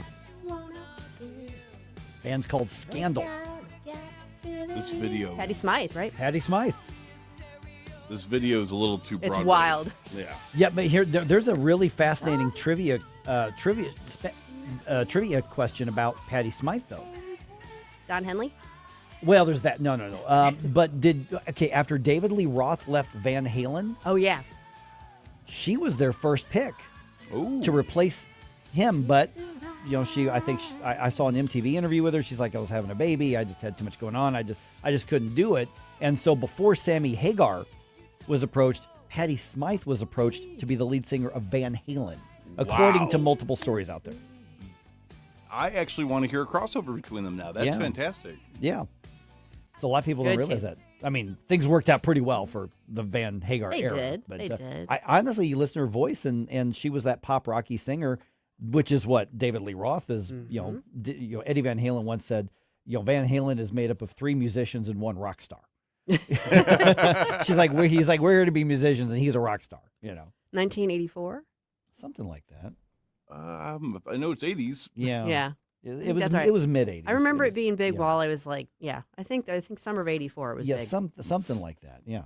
All right. A lawsuit is filed to challenge some local election results. Is there more to the story than just a very narrow vote difference? Because this is interesting, and we're going to talk to our friend Dennis Ganahl here in just a little bit about this. I'm not hearing that they're disputing that the votes went the way they went. It's other aspects of the election. Also, the federal government changes how it's looking at marijuana. This could be big. Okay. And the Cardinals start a series at home tonight after this week's road trip. It is 6:50 right now. Let's go and do another news dump here. Successful dump. Wake up, America. It all worked out. They got all the news. The morning news dump. I'll say another one. It's actually the first one of the day here. Okay, the vote on $1 billion in tax breaks for a developer is delayed by Ferguson city officials. We first told you about this yesterday. At issue are the incentives being requested as part of a project to develop the old Emerson campus into a tech hub and a data center. So last night, the city council decided to delay that vote. That's going to happen on April 30th. What's interesting is the news that I read about this, and I was not at the city council meeting, is that it doesn't sound like there's a lot of complaints about the fact that a data center could be moving in. They're raising questions about $1 billion in tax breaks for, a little town like Ferguson. I mean, medium-sized town like Ferguson. That's a lot of money. Yeah. So and those are fair questions without any doubt. Okay, so we're going to be talking about this with Dennis Ganahl here in just a little bit later on today. Voters in the Monarch Fire District narrowly passed Proposition D this month, and now that election is being challenged. Tax Relief now filed an election contest lawsuit against the St. Louis County Board of Elections this week, but what they're targeting is that election result. The measure passed by 11 votes out of 7,655 votes cast. Tax Relief Now spokesman Dennis Ganahl says the district misrepresented the measure in order to get a tax increase. So we're going to talk to him about this at 8:05 is when he's going to be on. Okay, in a major policy shift, the Trump administration is reclassifying state-licensed medical marijuana as a less dangerous drug. The move does not legalize marijuana for medical or recreational use under U.S. law, but the order changes the way marijuana is regulated, shifting licensed medical marijuana from Schedule 1 to the less strictly regulated Schedule 3. President Trump has promised to expand Americans' access to medical treatment options. Critics say the order sends a confusing message about the dangers of marijuana. Okay, this Greg is... Clugston, Washington. Sorry, Greg. Okay, so this is a step in the right direction, a step towards common sense when it comes to putting marijuana where it should be as far as intoxicants and things like that.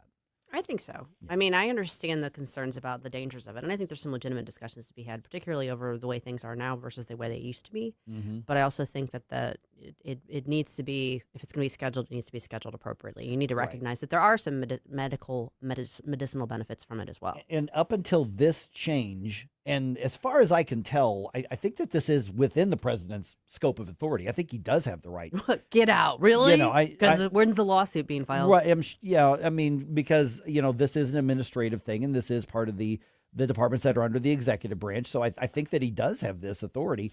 And one of the arguments that even the most ardent drug warriors had a hard time arguing against is, you're telling me that pot is going to be treated the same under federal law as heroin? Yeah. As street heroin? Really? Right. That just doesn't make any sense. It doesn't. Yeah. It doesn't. It should be treated much more like alcohol or something like that. Right. Now, keep in mind, like Greg Clugston just said, this does not legalize it federally. No. But it does change some of the dynamics, and there's a lot. Basically, it's opening up the doors for things like research and whatnot. True. So it is my guess is it's not the final step, but it's a step in the right direction. Yeah. I mean, that's why you're not seeing a bunch of federal prosecutions for marijuana offenses like the way you used to. Right, precisely. All right, now in Missouri, intoxicating hemp products are now under new restrictions. Under a new law signed by the governor, they are limited to 0.4 milligrams of THC per serving, and they can only be sold in licensed dispensaries. Now, those products, which have been sold over the counter at head shops and many gas stations, they're now going to have to go through the same testing process as marijuana products. The law takes effect November 12th, which coincides with the start of a new federal ban on intoxicating hemp products as opposed to marijuana products. Gotcha. So that's happening there. All right, a former police chief is going to prison. Susie just mentioned this a few minutes ago. Daniel Paulino was sentenced to 27 months in prison on Thursday. He stole over $300,000 from Velda City while serving as the police chief there. Yeah. Paulino told the court that he plans to repay about $250,000 that he still owes the city. The court did let him go, and he's going to have to report in to start his sentence at a yet-to-be-determined date.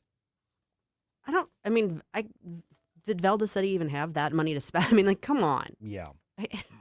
What is wrong with people? And then the thing is, after he was caught and fired and prosecuted, the Hillsdale Police Department hired him to be a janitor and a file clerk. So the judge in this case is going, what the heck, Hillsdale? Really?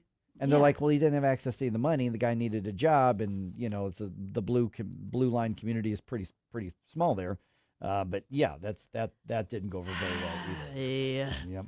Okay, so we mentioned this yesterday. The government's looking to lend a hand to Spirit Airlines, which filed for its second bankruptcy in 2 years. Now, Wednesday, the White House was nearing a deal to provide the low-cost airline with a $500 million loan.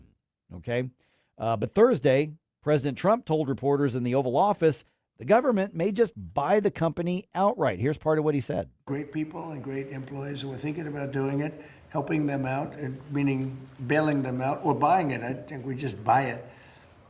We'd be getting it virtually debt-free.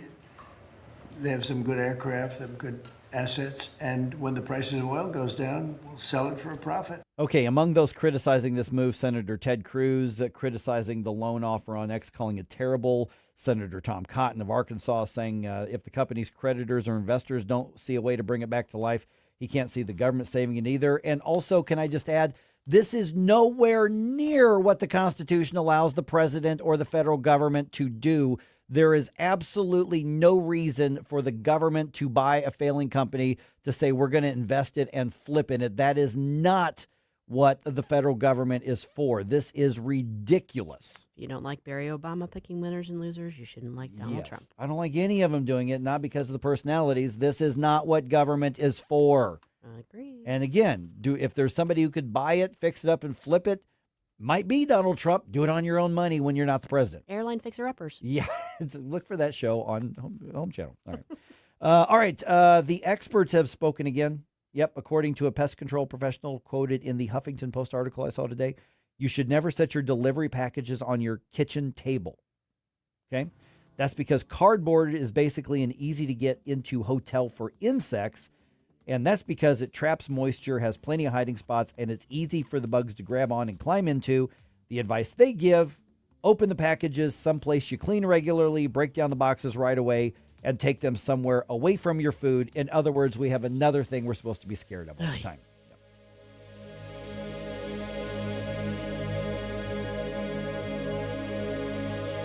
Game day comfort steps up to the plate Saturday, April 11th, when the Cardinals face the Boston Red Sox downtown. That night, fans can score a Cardinals dugout hoodie presented by Mercy, built for cool nights, late innings, and early season baseball. It's a classic, easy-to-wear layer you'll reach for all year long. Available in medium or extra large while supplies last. Don't miss this spring matchup. Get tickets and details at cardinals.com/promotions. Every Sunday home game is a Kids Sunday at Busch Stadium. From Team Fred Birding games to a kid-friendly DJ, ice cream, and family favorite activities. Sundays are built for young fans. Plus, select Sundays feature kids run the bases after the game. It's a day made for smiles, memories, and Cardinals baseball together. Make Sundays your family tradition at Busch Stadium. Tickets and details at cardinals.com/KidsSunday. Witness art come alive at the Augusta Plein Air Art Festival, April 23rd through May 2nd. Over 100 talented artists transform the scenic landscapes of Augusta into breathtaking masterpieces right before your eyes. Explore daily paint-out events at local wineries, historic sites, and the stunning Missouri River Bluffs. And the final day, May 2nd, enjoy the street festival with food trucks, more than 80 artist booths, live music, children's paint experience tent, and more. Learn more at AugustaPleinair.com.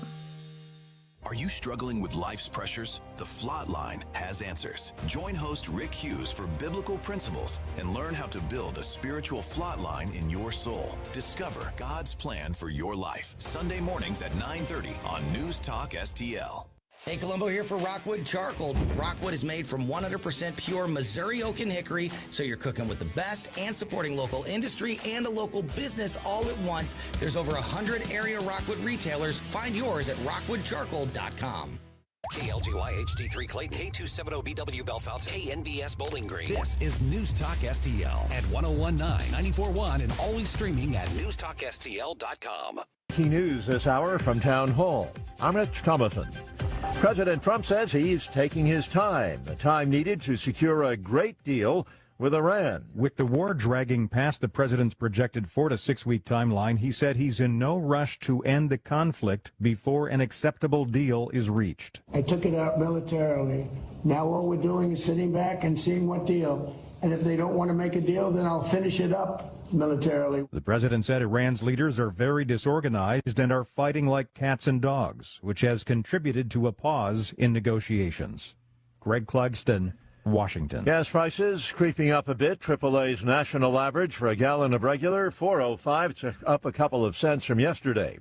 10-day ceasefire between Israel and Hezbollah in Lebanon, it was to expire on Monday, has been extended for 3 weeks. President Trump made the announcement following a White House meeting of the Israeli and Lebanese ambassadors. South Georgia is burning. Wildfires, the largest of which are only 10 to 15% contained, have destroyed close to 90 homes. Brianna Elliott had to flee, and she's heartbroken. They said most of Brushy Creek was burned to the ground. That's where you live? Yeah, that's where I live. And we haven't even been there renting there for a year. And I'm 20, my fiance's 23. And it's just hard to imagine that, you know, everything we've worked so hard for, living paycheck to paycheck, is just gone without notice. Georgia Governor Brian Kemp is touring some of the hardest hit areas. Powerful storms have again raked the plains, spawning destructive tornadoes and raining down enormous hailstones. There is considerable tornado damage in Enid, Oklahoma. A severe weather threat to persist on into the weekend. On Wall Street, the Dow futures are down 16 points. NASDAQ futures up 356. More on these stories, townhall.com. Health insurance rates are surging in America, leaving millions without affordable options. If you're sick of having paychecks eaten up by healthcare costs or dealing with mega corporations, then listen to this. Christians don't need to waste money on a broken system. That's why I want to tell you about Christian Healthcare Ministries. It's an alternative to traditional health insurance at half the cost. With CHM, fellow believers contribute monthly to help pay each other's medical bills. There's no enrollment period, so you can join anytime. And you aren't restricted to provider networks, so you choose the doctors and hospitals you want. It's that simple. CHM is not insurance. It's a ministry that puts faith into action. Feel the difference of financial support and biblical care from fellow believers. Join CHM today by visiting chministries.org/wellness. That's chministries.org/wellness. From the Michaels Flooring Outlet Weather Center. I'm meteorologist Shan Scotch with your first alert forecast. We're going to be tracking scattered showers and storms throughout the remainder of the morning hours. Then we could see a few isolated chances during the afternoon hours south of St. Louis City. Highs towards mid-70s into Saturday, mostly sunny, 78 degrees. A beautiful day to be out and about, 76 degrees into sunny, a spot afternoon shower and storm possible. Then into Monday, first alert weather day has been issued for some strong signals of some strong to severe storms during the afternoon and overnight hours. I'm meteorologist Shan Scotch with your first alert forecast. This hour of News Talk STL is brought to you by Rodney and Jen Wallner and the entire Wallner home selling team at Berkshire Hathaway. Call them today at 314-810-SOLD. 314-810-SOLD. With all of the celebrations, anniversaries, and holidays coming up over the next few months, where are you going to go to get that special something for the special people in your life? Newsteaders Fine Jewelers, of course. Newsteaders Fine Jewelers found 24/7 at wowdiamonds.com. Tim Jones here to tell you all about Newsteaders Fine Jewelers. Richard Newsteader and his team serving our region since 1961 with awesome, honest jewelry solutions. They've got everything from diamonds to wedding engagement rings, hand-engraved items, pendants, earrings, and so much more. You can find them 24/7, wowdiamonds.com. That's Newsteaders Fine Jewelers, wowdiamonds.com. State Freedom Caucus Unfiltered, Sunday nights at 7 on News Talk STL. Hear all the behind-the-scenes stories about what the State Freedom Caucus is doing across the country, directly from the legislators and the people that are doing it. State Freedom Caucus Unfiltered, this Sunday night at 7 with your host, Tim Jones. State Freedom Caucus Unfiltered, now Sunday nights at 7 on News Talk STL. Mike Ferguson. I listen to 80s music. I love Debbie Gibson. Susie Moore. You got into Harvard Law? What, like it's hard? Get up, can't you hear the alarm? Get up, St. Louis. So it's time to get out of bed. Pour yourself the greatest cup of Kofifi the world has ever seen. rise up with one voice, drain the swamp, and take back our country. Today's the day we're going to do it, and it's time to do it right now, believe me. Mike Ferguson in the morning on News Talk STL. All right, I'm going to start with the salacious rumor. Uh-oh. Is there going to be a recall effort launched against Kara Spencer? What? Yeah, there's a bunch of people like grumbling about it on the internet. Because why? On the interwebs. Because she's not fringe enough, I think. And that there's some tornado recovery stuff. So we'll get to that here in a couple minutes here. We're now joined by Kirk Hilzinger from the St. Louis City GOP, the chairman out there. I want to get to that in just a couple minutes, Kirk. Appreciate you being on here. So let me start, though. A big development project in the city, the Armory. The city is basically moving to allow a data center to go into the Armory. Honestly, my perspective, I think that makes a lot of sense. I don't know what else you're going to do with the Armory. The entertainment thing just didn't work. It just wasn't built for that. Not enough parking. It's in a part of town that probably isn't most conducive to that sort of thing. And it literally was built to store stuff back in the day, hence the name, the Armory. It was actually an armory. And of course, a lot of people, just kind of recoil at the thought of an armory anywhere, especially right there in town. What's your take on the proposal that's being made and the process and the idea of putting an armory right there in downtown, right off the highway? You are correct in the fact that was not going to last. I worked in a 14,000 square foot nightclub. I ran sound and lights for it. We needed about 1,500 to 2,000 people to show up a week. That place was 6 to 8 times the size of that place, and that would projection you would need at least 10,000 to 15,000 people to show up to cover the bills.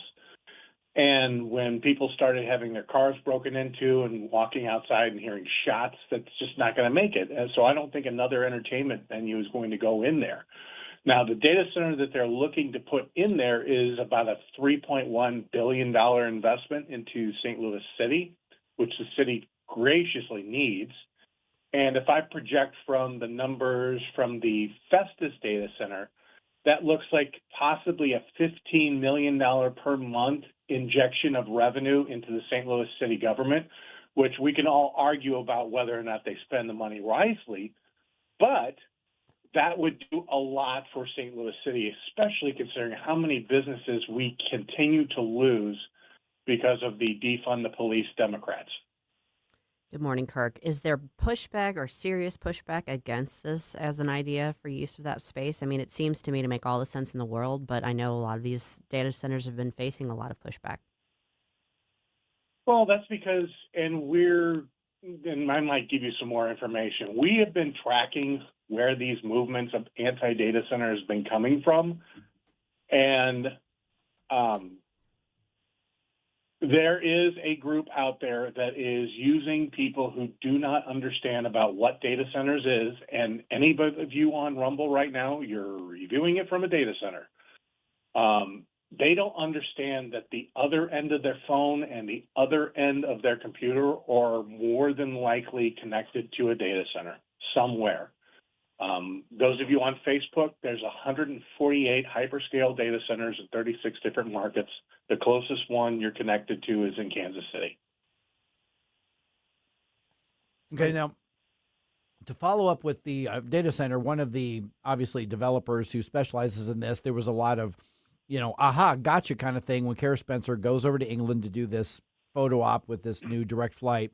And she was sitting at the dinner, I guess, next to the guy who's a donor to her campaign, but also is invested in these data centers. And so that was one of the things that people are like, aha, see, this is just a big crooked deal as opposed to it's developing the city for an empty building right now. But that's one of the reasons that I'm seeing some people on social media. And again, there's no organized campaign. I haven't seen anything, but there are people trying to put together a recall of Kara Spencer. What do you make of that? I'm sure you've seen the things that I've seen. Some of it's just fringe activist types, but others are trying to get something coordinated. I don't think they're going to go very far, but even the conversation that they put out there is something that politicians have to watch. Oh, yeah. I personally love the back and forth between the Democrat Party because I find it weakens them. There is a large number of people in the city who, you're right, Kara Spencer is not far left enough for them. They wanted Tashara Jones to win another term, and they're looking for every excuse possible to get her out of office. What I really dislike is seeing this happen in red areas where I think Pacific just flipped out their mayor from a Republican to a Democrat. And that, congratulations, I guess men and women's locker rooms is better than data centers. Fair point. I mean, well, when you've got those issues that people get passionate about, and that's what drives the vote, and then sometimes you end up with perhaps, candidates or the elected officials you don't want. So it sounds like there is this sort of growing call to put pressure on Spencer and see about recalling her. I mean, does that have legs? Is that enough of a contingent of people that this could turn into something? I do not think so at this time. I don't think the organization is that organized. I think it's a lot of people just venting off steam because the city is moving in a direction.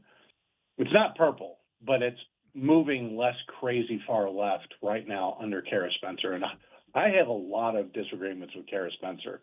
For instance, this lawsuit to the police board. But it is much better under Kara Spencer than it was under Tashara Jones or Lyda Crewson. And people are mad that the city is turning a little bit more rightward, and they are doing everything they can because they want this far left utopia.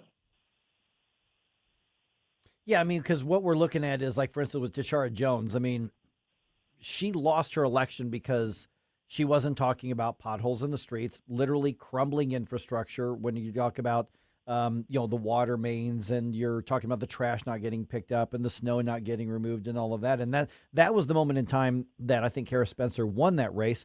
But Tashara Jones and also I think you're right about Lyda Crewson, although not as bad as Tashara Jones.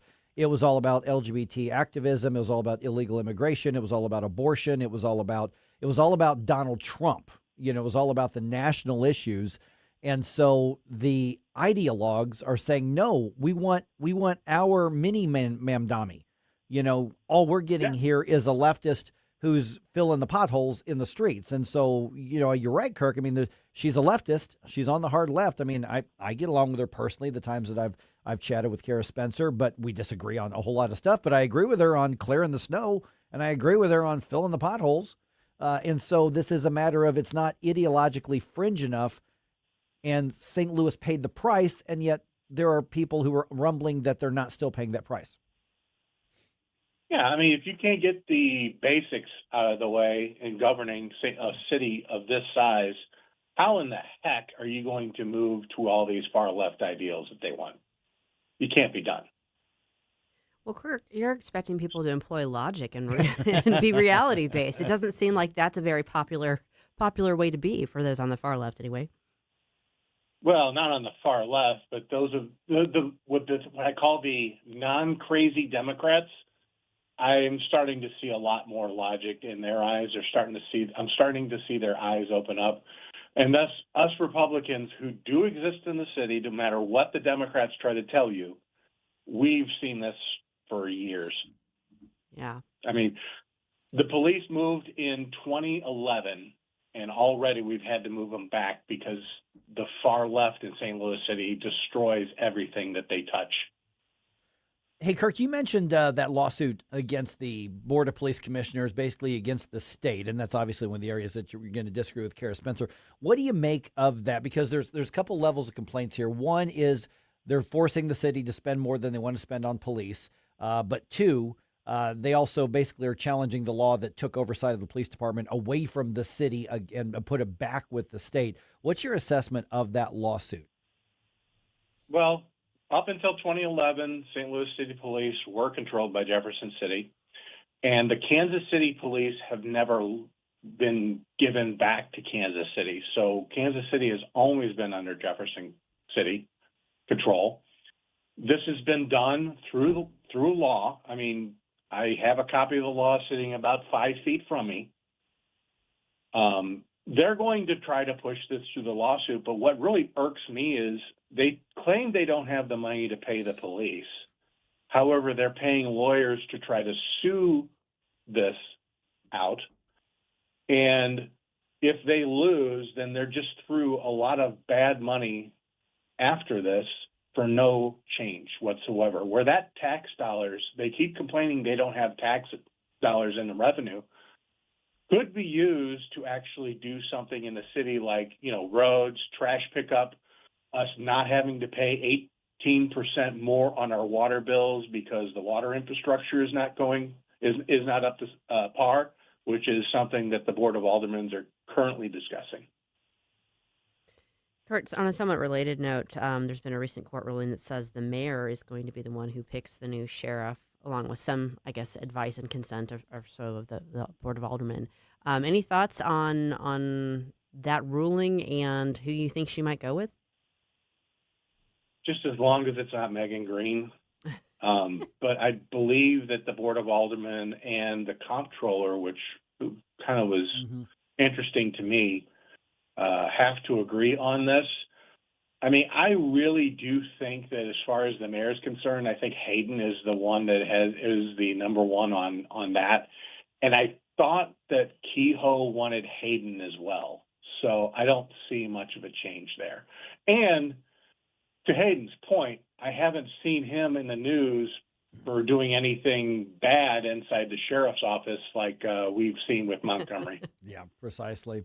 All right, Kirk Hilzinger from the St. Louis City Republicans. Go ahead and put the website out there, social media. I think we've already tagged you on ours as well. But you did mention there are actually Republicans in the city, and they can come hang out with you and meet with you where and when. That would be, the next meeting is on May 7th at 7 p.m. at the St. Louis Police Officers Association. Thank you to them for allowing us to have our meetings there. And the website is stl-gop.com. Thank you very much. Thanks, Kirk. We'll talk to you soon. Thanks, Kirk. All right. President Trump changes how the government looks at marijuana. Is this a step in the right direction? We'll get into that. And will we inhale? You'll find out coming up at 7:20.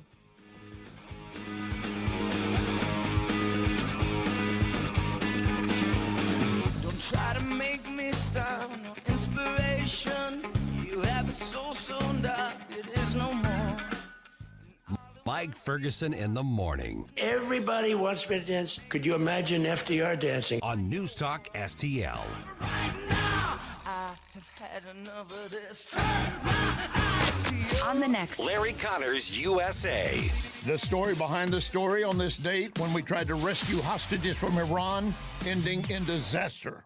Larry Connors, USA. Now, weeknights 6 until 8 on News Talk STL. Tony Colombo here for Gutter Pros and Exteriors, your all-in-one service team that brings years of experience and quality that's affordable right to your doorstep. Christine and I discovered Gutter Pros and Exteriors when we bought our home and inherited a gutter problem.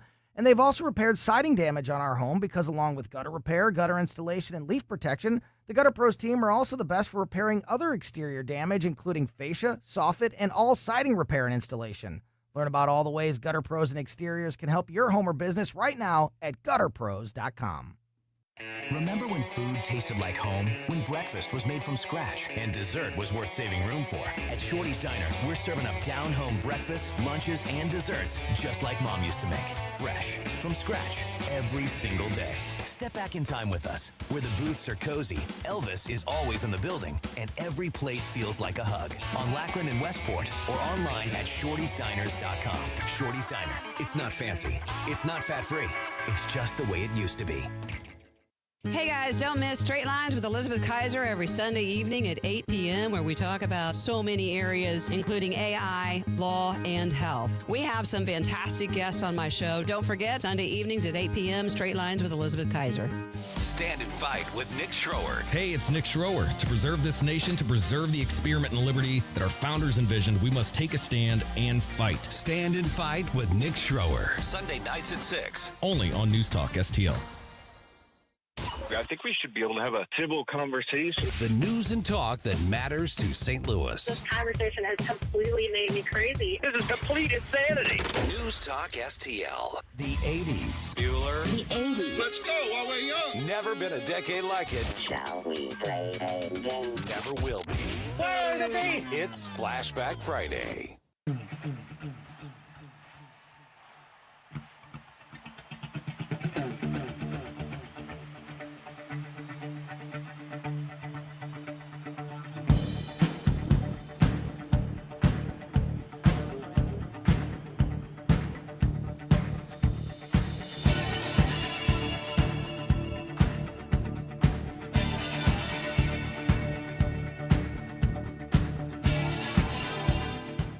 I love that you're starting your day off right with Mike Ferguson in the morning. It's your boy Joe Pags. Talk to you tonight. But now let's get back to Mike. Yeah, not my favorite song from the 80s, but it stands up. I mean, that's pretty solid. That's a good example of good music out of the 80s. Okay. I know it's Pink Floyd. Yeah. Is this song The Wall, or is it something else? Run Like Hell. Run Like Hell. Is it truly an 80s song? Yes. So I looked into it. The album itself came out in 1979. This was released as a single in 1980. Okay, that's fair. And the reason I was asking that is because I associate this with grade school, and I was just finishing up grade school right at the beginning of 1980. So I was like, yeah. So this was it just squeaks in. So yeah, so it makes the cut, but also I negotiated very fiercely with Mike if a song was released in 78 or 79, but it was still in the Billboard Top 200s. That's fair. In 80s, then we will consider that an 80s song. Yeah, and this one was released in 80. Yes, yeah. And more than anything, I was like making sure that like my brain hasn't completely fried and I've not forgotten all my. I'm not my trying youth. to. I'm not trying to gaslight you with music. I promise. I appreciate that. See, I mean, because I know somebody's going to go grasp their pearls here. I'm not a Pink Floyd fan. I'm just, I would be clutching my pearls if I. No, I'm not either. Just, but that's the thing. It's like there's some of the bands that, and a lot of those from the mostly the 70s that kind of bled over into the 80s a little bit.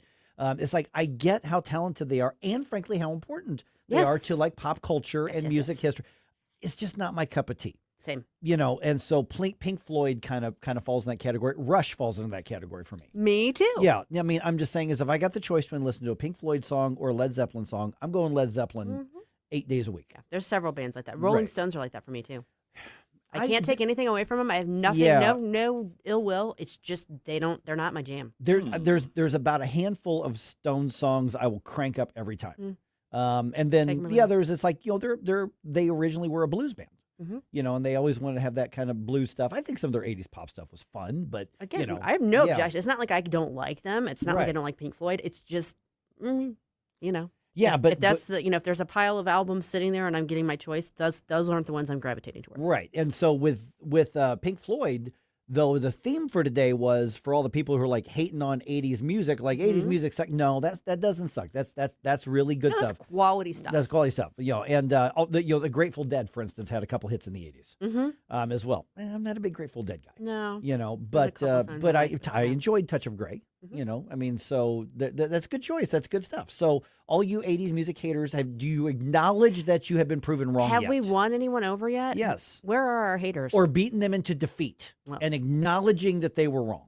So 101 is one of the biggest 80s haters that we have in the chat box. And he said, he's like, wow, 2 for 2. You guys are doing great. So far we are successful, but we're going to win you over. The morning's still early. That's right. All right, just saying here. Okay, a little common sense being implemented in Washington. Now, whether you toke or not, reclassifying pot is the right move, and I think it's the right first step to where I think it should be. Let's get to that in just a minute.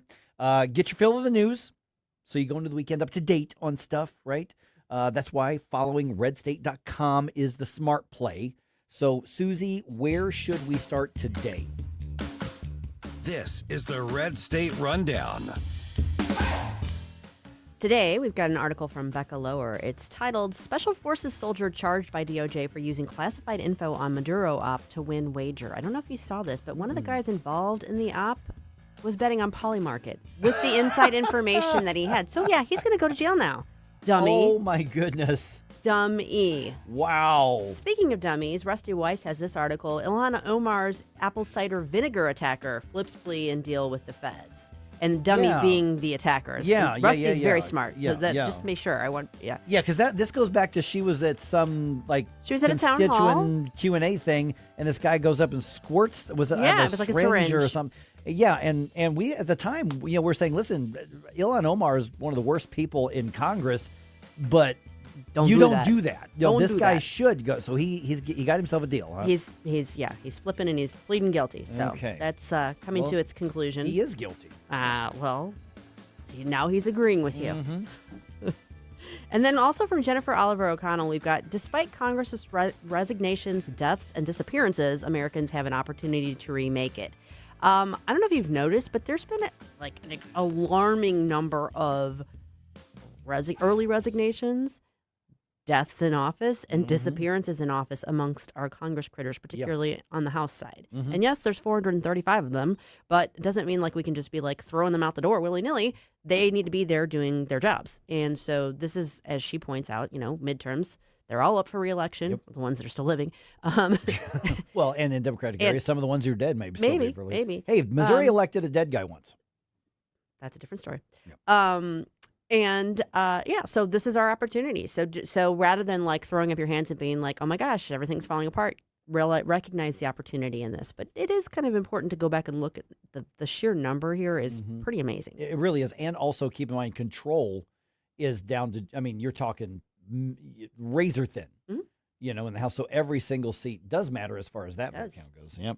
All right. Mary Jane gets new classification. I think this is a step in the right direction here. So a lot of people are aware of this. Just let's do the quick wonky thing out of the way. Marijuana up until this week was classified as a Schedule 1 drug, meaning that the federal government looked at marijuana that you're smoking in the dorms as the same level of danger as street heroin. It goes a step further as well, because Schedule 1 means that there is zero medicinal purposes or uses. It is purely an intoxicant and it is purely dangerous, and we know for a fact that that's not accurate. Right. And for some reason, even though this absurdity has been pointed out for years, and I'm saying this as a guy who does not partake, the absurdity of this has been pointed out, and it's still, for some reason, just stayed in place where it was. It's because it's the devil's lettuce, It is Mike. the devil's lettuce. Haven't That's right. you seen Reefer Madness, Mike? I actually have, and it's one of the funniest things you will ever see. I miss the Cheech and Chong days. It's in Reefer Madness is in public domain now, so you can find it anywhere, and it is truly one. If I were a marijuana user, if this were my thing, I would find Reefer Madness probably on YouTube somewhere, and I would play it and get really high. You were gonna watch it, but then you got right. And because it is hysterical. Matter of fact, when I was at what used to be known as CMSU, now it's University of Central Missouri, I did a TV show on the student network because we had a pretty robust broadcasting department. We were allowed to produce and make our own shows and all that kind of stuff. And I did kind of a news show, which ended up being the format that I used for Missouri Viewpoints that was syndicated around the state for all those years. But that cable channel found an old VHS copy of that somebody had recorded Reefer Madness, and on the student cable network or student cable channel, whatever it was called in Warrensburg, they actually played it. And this went out to everybody in Warrensburg, not just on campus. Wow. And so they actually played Reefer Madness. I've never seen it. Like I said, I've seen lots of Cheech and Chong, but that's a totally different. It is hilarious because this was a propaganda film. Right. It was designed to scare you into not smoking marijuana. Right. It's like the backlash of it. Like in the 50s. And so it's absolute. It's supposed to like scare you straight and scare you away from it, but it is so funny. 1936. Oh, 36. Yeah, it was. Oh, gosh. So it's hysterical to watch it. It really is. Now, again, don't do drugs, kid. Bad. Just saying. It's not my thing. But this now puts it in another category where it can be researched. Where, there are differences in how it's going to be treated. Like, for instance, it's still federally illegal. So recreational marijuana did not become legal federally. No. But the federal government just doesn't care that states are legalizing it. They're not enforcing. I was going to say, they're not expending their resources trying to run this down. Yeah, but technically it's still illegal. All of those dispensaries we see every 3 blocks here in the St. Louis area, technically speaking, they are selling a product that is federally illegal. But the deal's made. You know what? Do you. And eventually, I think the federal government's going to probably rescind that and leave it to the states, which is exactly where it should be. Yeah. Honestly, the states are doing a better job and using more common sense. Agreed. Yeah. Now, are they getting it perfect? No. Nope. They're not. No. Eventually, I think that the push from the public is going to be just treat it like alcohol. Frankly, it's less dangerous than alcohol in a lot of ways. Just look at it and regulate it and prosecute its abuses the same way you do alcohol. Yeah, and I think that's the strongest argument. Although, and I will say this, I have seen this, and I can't claim to be an expert on it, but there's an argument that the marijuana that's available today, in some respects, has more psychoactive and stronger effects than the traditional weed that was like around in the 70s and 80s did. And there are negatives that come from that. So it's not all hunky-dory, and it's not something that people should take lightly. They certainly shouldn't be operating motor vehicles or heavy equipment while under the influence of it, that sort of thing. So there needs to be some level of regulation. It's just right. First of all, self-regulation, but yeah, but again, that's where the states are in a better position to do that than the federal government, Agreed. which is why I say this makes sense. Because believe me, I've heard that from many people who would know. Mm-hmm. I'm just going to put it that way. They are subject matter experts. Okay.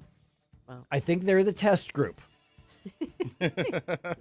They know of which they speak. Okay. And that's what they're saying. They're like, man, we'd have to smoke a hay bale worth of stuff to get what you get today out of one thing. I'm like, yeah. I'll take your word for it.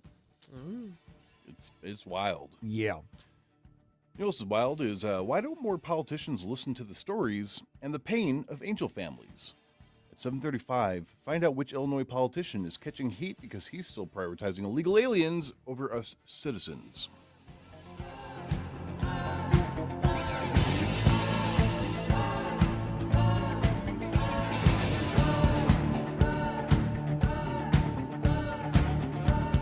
From the Michaels Flooring Outlet Weather Center. I'm meteorologist Shan Scotch with your first alert forecast. We're going to be tracking scattered showers and storms throughout the remainder of the morning hours. Then we could see a few isolated chances during the afternoon hours south of St. Louis City. Highs towards mid-70s into Saturday, mostly sunny, 78 degrees. A beautiful day to be out and about, 76 degrees into sunny, a spot afternoon shower and storm possible. Then into Monday, first alert weather day has been issued for some strong signals of some strong to severe storms during the afternoon and overnight hours. I'm meteorologist Shan Scotch with your first alert forecast. Looking for a hardware store that treats you like family? Welcome to True Value Schneider's Hardware, your local gem in Old Town St. Peters. For over 100 years, we're proudly serve you St. Charles County, providing everything from lawn and garden supplies to plumbing and electrical. Need a bolt or fastener? We've got you covered. And don't forget, we're a steel dealership. Whether you need sales, parts, or service, ask for Charlie or Jerry when you come in. We're here to help. Call 636-278-4461 or visit us online at truevalue.com/Schneiders. Larry Connor's Commentary, brought to you by Vincent's Jewelers, offering a wide selection of jewelry, including lab-grown diamonds, affordable earrings, bracelets, necklaces, and rings, up to 75% off their natural counterparts. Visit vincentsjewelers.com. This is Larry Connor's Commentary on News Talk STL. I have a question which is, well, I'm so angry I can't even describe what it is. So let's just start with the question. How hot should hell be? Here's what prompted my question. Facts laid out by the FBI. A father plotted to kidnap his boy and pay for the 10-year-old to be sexually mutilated. A sex change operation. The father was trying to convince his son, you're really a girl. The boy's mother was fighting back. Dad said, I'm taking our boy to Canada for some father-son time. They did fly to Calgary. The boy called Mom, said, hey, we're safely here in Canada. Then she heard nothing else. The FBI says the father had booked a flight for the two of them to Mexico City, then to Havana, where the boy would have the operation. The New York Times describes it as an elaborate plot, $10,000 available to pay for the surgery. A letter from a D.C. therapist that the child needed the operation. Thank God it never happened. But my question remains, how hot do you think hell should be? How deep should hell be? In this case, it will never be hot nor deep enough. Get more Larry Connors on Larry Connors USA. Tonight at 6 on News Talk STL. Spring weather has everyone sneezing, even inside their home or building. Instead of saying Gesundheit, call Wellington Environmental to perform air tests to determine if mold levels are too high. Gesundheit is the same as saying bless you after someone sneezes, the German word meaning wishing you good health. Wellington Environmental can perform air testing that is simple, fast, and can identify issues keeping you from having good health. Wellington does the same for hospitals and nursing homes for indoor concerns. Give them a call. It's simple. 314-644-4930. 644-4930. Tell Cindy, I need air sampling. They've seen it all. They can help you. Next time you hear Gesundheit, think Wellington. Wellington Environmental. Be well with Wellington. If you love your pet, which I know you do, then they deserve the excellent treatment and care they'll receive at Pacific Animal Hospital in Pacific, Missouri, a full-service veterinarian facility. Originally built and grown by my dad, Dr. Bill Jones, a new generation of wonderful veterinarians and staff at Pacific continue to provide outstanding medical, surgical, dental, boarding, and grooming services for your favorite furry friends. Our family entrusts the care of our pets only to the experienced docs and staff at Pacific Animal Hospital. You should too. Call them today, 636-257-2100, 24/7 at PacificVets.com, PacificVets.com. So many ways to listen to News Talk STL. Join the conversation. All you have to do is say, Hey Alexa, play News Talk STL. Welcome to News Talk STL, conservative talk radio for St. Louis. The 80s. Excellent. Never been a decade like it. Never will be. It's Flashback Friday. You were the girl that changed my world. You were the girl for me. You lit the fuse, I stand confused. You were the first for me, but you turned me up. You dropped the bomb on me, baby. You dropped the bomb on me, but you turned me on. You dropped the bomb on me. Let's get back to all this madcap mayhem with Mike Ferguson in the morning. But don't forget, stick around for Jones and Arps every Monday through Friday, 4 to 6 p.m. I think we may have hit 9 on the Susie dance scale on this one. Oh, she is better than the grooving. She's Gap Band. boogieing. The Gap Band. There it is. Yeah, see, you can play this probably in any dance club today, and you're still going to get everybody rushing out on the- Everybody's going to be on the They're floor. going to do that. All You right. can't not dance to that. It's impossible. It's physically impossible. Physically impossible. That's right. All right. There's policy, very high level, type of intellectual thing. There's principle, which should be the underlying thing between among all these decisions. There's ideology, which has its place. But then there's the human impact of just bad politics and bad politicians. Yes.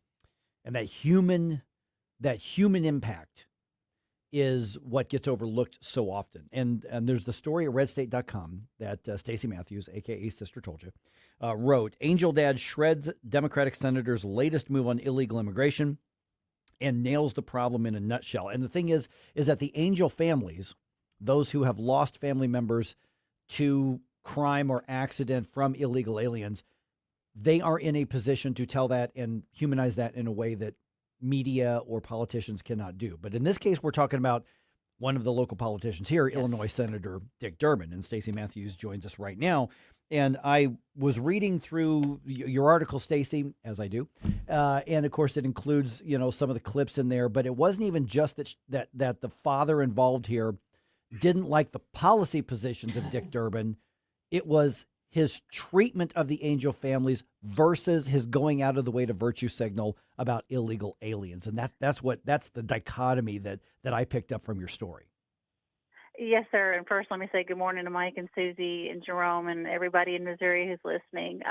Yes, there's a gentleman named Joe Abraham. He's an Illinois resident, and he has been a fixture on this issue of criminal illegal aliens who have hurt or killed American citizens. And his daughter, Katie, who was 20 years old, was tragically killed instantly in a car accident in January of 2025. And he specifically blames any politician who supports sanctuary policies, which we know Illinois is big on that at the state level and, of course, the Chicago and the city level.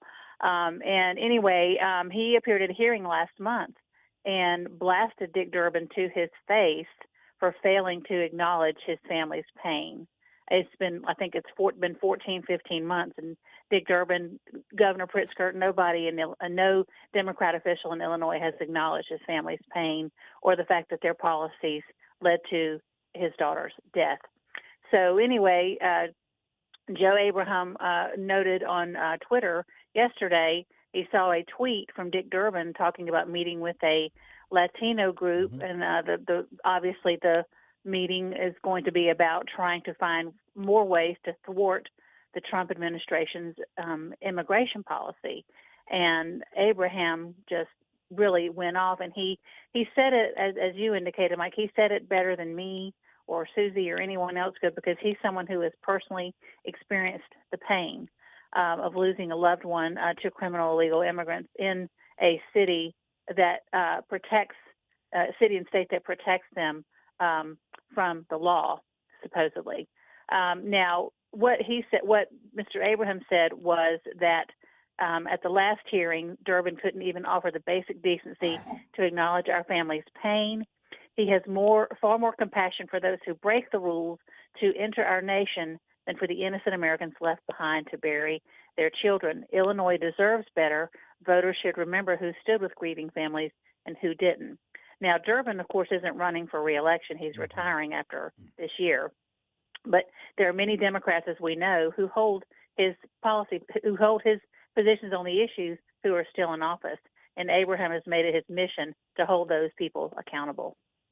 You know, Stacey, that's something that occurred to me when I was reading this and thinking about this. And I agree with you. First of all, Mr. Abraham and the other Angel families are the best, they're the embodiment of the true cost of these policies. But Dick Durbin isn't running for re-election. He doesn't have to curry favor with different voting blocks. He doesn't have to. I mean, he's going to serve out his term for the next few months. That's fine. I expect him to be doing his job. But it is interesting that he's choosing as part of that to attempt to curry favor with various voting blocks that he's not even asking to vote for him anymore, and still refusing to acknowledge his own constituents that he does represent that have asked for some acknowledgement and some, something to acknowledge that the policies have a cost. That's a good point, Susie. With somebody not running for re-election, you think he'd take his foot off the gas, on an issue like this, especially when you have someone as doggedly determined as an Angel mom or dad who is hounding his heels, trying to get him to make an acknowledgement about the loss of their loved one. And not only that, but to make an acknowledgement that they're on the wrong side of this issue. So it's like adding insult to injury for Dick Durbin to continue to do this, despite the fact that the policies, sanctuary policies in states like Illinois, under Governor Pritzker's leadership and under Brandon Johnson's leadership in Chicago, are literally killing people. We saw it with Sheridan Gorman and way too many others. And for Dick Durbin to continue to push this when he's got one foot out the door is again, it's insult to injury.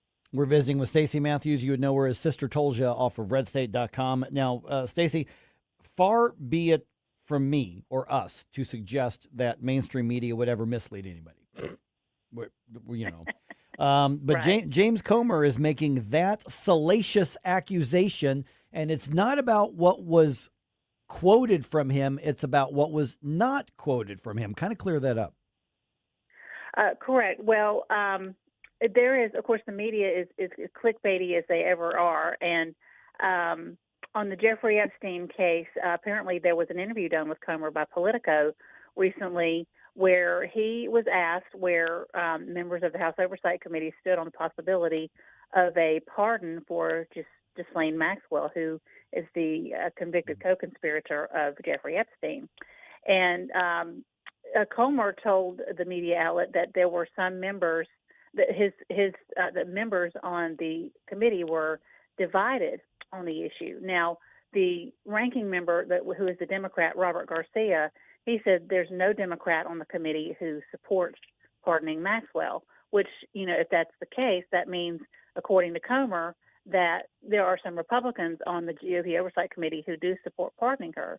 But when he, framed it that way, it was reported that way in the actual article, but when you read the tweet, they made it sound like Comer was one who supported pardoning Maxwell. And he basically told them to either quote me fully or don't quote me at all, because that's not what he said. Yeah, and I mean, we talk every day about the media and their ridiculous coverage, but sometimes the subjects of their coverage are ridiculous themselves. And Stacey, you had an article on a little bit of a lighter note yesterday about a Virginia politician who seemed to be trying to make the case that because, he grew up watching shows like Andy Griffith and the Dukes of Hazzard, He understands rural Virginians. Tell us about this wonderful moment from this Virginia politician. Is it? Let me jump in. Isn't that saying like because I watched Dukes of Hazzards and saw the Daisy Dukes on Daisy Duke that I am an expert in women's fashion? Kind of. I think so. Okay. Kind of, yeah. Well, and as Susie and I were talking about yesterday, I watch a lot of true crime documentaries and whatnot. So I think that might make me a candidate to be a good attorney, or maybe even a judge. Yep. Who knows? If somebody needs an attorney, hit me up. There you go. I've watched a lot of CSI. Yeah, exactly. Yeah. Well, the guy, he's a senator. He's a state senator in Virginia. His name is Lamont Bagby, and this was 2 days after Virginia voters took to the polls there in the special election on what we call the gerrymander referendum, which is going to continue to play its way out in the court system even after the voters there narrowly approved the constitutional amendment to gerrymander the state a little bit more. But Mr. Bagby, they were having a discussion on the floor of the Senate yesterday on the issue, and apparently Democrats were accused of not understanding rural voters who they had just disenfranchised with this gerrymander issue. And he said, well, yeah, I understand a lot about rural America. I watch shows like Dukes of Hazzard. I grew up with Opie, and I represent more than just people who look like Theo from The Cosby Show. I represent people who look like Topanga from Boy Meets World. Wow. And in fairness, let's say this, those shows, a lot of the shows like Andy Griffith, those shows, they have, whenever you watch them, you learn something from them, and they have timeless life lessons. Sure. So they're not bad shows, but for a politician to go up there and say he understands a certain segment of the voting population through watching Hollywood-produced TV shows is really not a good look. Yeah. I used to watch a lot of ER, so if you need a surgery, just let me know. That's exactly what I said yesterday. I'm like, I'm ready to scrub in, guys. Oh, man. All right. Stacey, thanks so much. We've already tagged you on some social media, but RedState.com, you've been really busy. That's a lot of good stuff you've been putting out lately, so really appreciate you being back on. Thank you, guys, and have a good weekend. Thanks, Stacey. You too. I feel like somebody should yell yeehaw. Yeehaw! Will a data center developer get $1 billion in tax breaks for a North County project? We've got that update for you in the news dump at 7:50.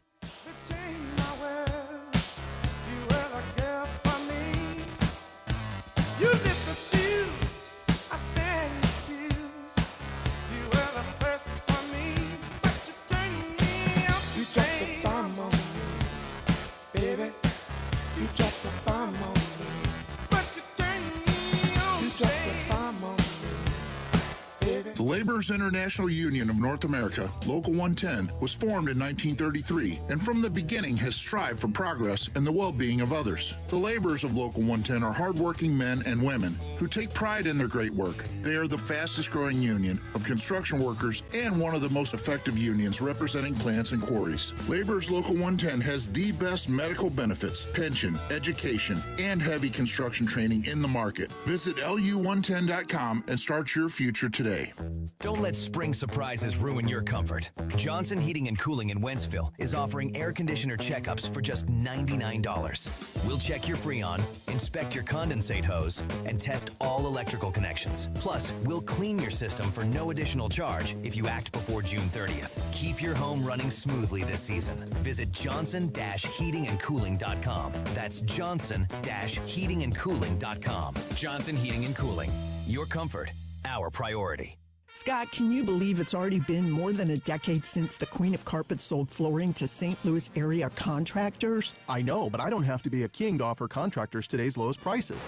Yes, contractors owe it to their customers and themselves to shop at Best Buy Flooring for the largest in-stock selection of carpet, carpet tile, sheet vinyl, laminate, hardwood, luxury vinyl plank, and luxury vinyl tile. Plus 3 convenient locations, North County, South County, and Metro East. Open 7 days a week. Best flooring, best selection, Best Buy. Best Buy Flooring.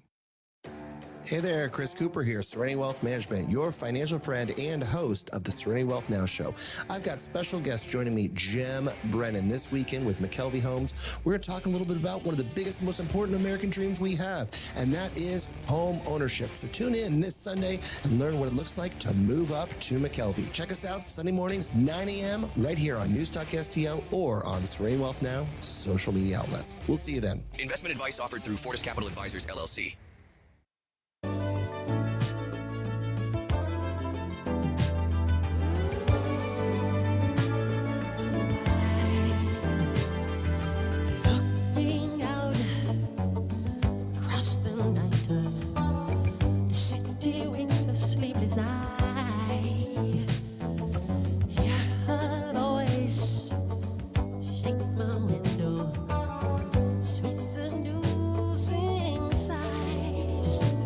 Good morning, St. Louis. Hey, it's Vince from The Vince Show right here on News Talk STL every weeknight at 8. Right now, it's back to Mike Ferguson on 101.9 and 94.1 News Talk STL.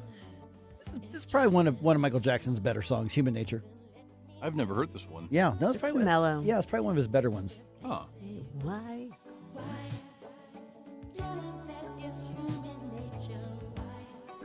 Michael Jackson could basically put together a song in any tempo. Yeah, definitely. Essentially, any tempo. This is somewhere between slow and mid-tempo. Yeah. I dig it. Yeah. All right, there it is. 7:51 right now. All right, a lawsuit is filed to challenge some local election results. Is there more to the story in an election than just the vote difference? This is unique. Something tells me there must be. Yeah. And the federal government changes how it looks at marijuana. Give you a few basic details on that. Cardinals start a series at home after this week's road trip. Let's go ahead and do another news dump here. The Morning News Dump. Are you joking? Is this a joke? Listen, folks. The Morning News Dump. Okay, that vote on $1 billion in tax breaks for a developer is delayed by the Ferguson City Council.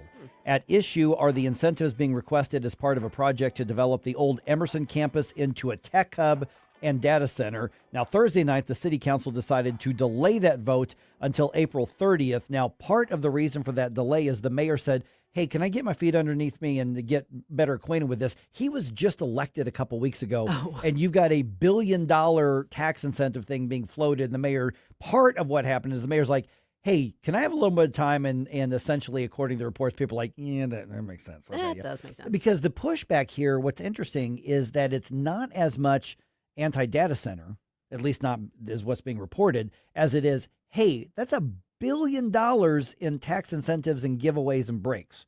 You know, that's a huge amount there. So they should be boiling this down a lot more. I'm not a big fan of the incentives in the first place, but they're talking about taking the old Emerson campus, which is pretty big area, and turning it into something that's likely going to be incredibly lucrative. Right. I mean, there's some sound logic to this. It seems like it's something worth considering, but but take your time and do it right. Right. If you're going to do deals that are billions of dollars, you better make sure you're doing them right.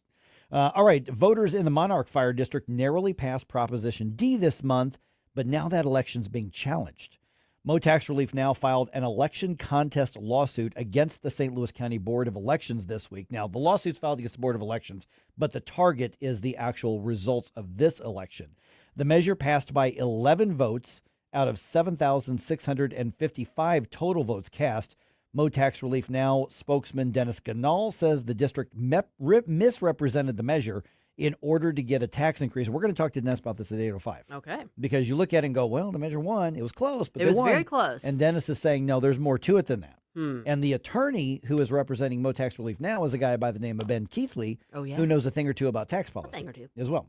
All right. In a major policy shift, the Trump administration reclassifies state-licensed medical marijuana as a less dangerous drug. The move does not legalize marijuana for medical or recreational use under U.S. law, but the order changes the way marijuana is regulated, shifting licensed medical marijuana from Schedule 1 to the less strictly regulated Schedule 3. President Trump has promised to expand Americans' access to medical treatment options. Critics say the order sends a confusing message about the dangers of marijuana. Greg Clugston, Washington. Okay, and this does not legalize it, again, just to say, but it does open up things like research for it, and it also maybe makes it a little bit easier for those in the dispensary business to not basically get blocked from banking and credit and all that kind of stuff as well. Okay, now in Missouri, intoxicating hemp products are now under new restrictions, or they're about to be.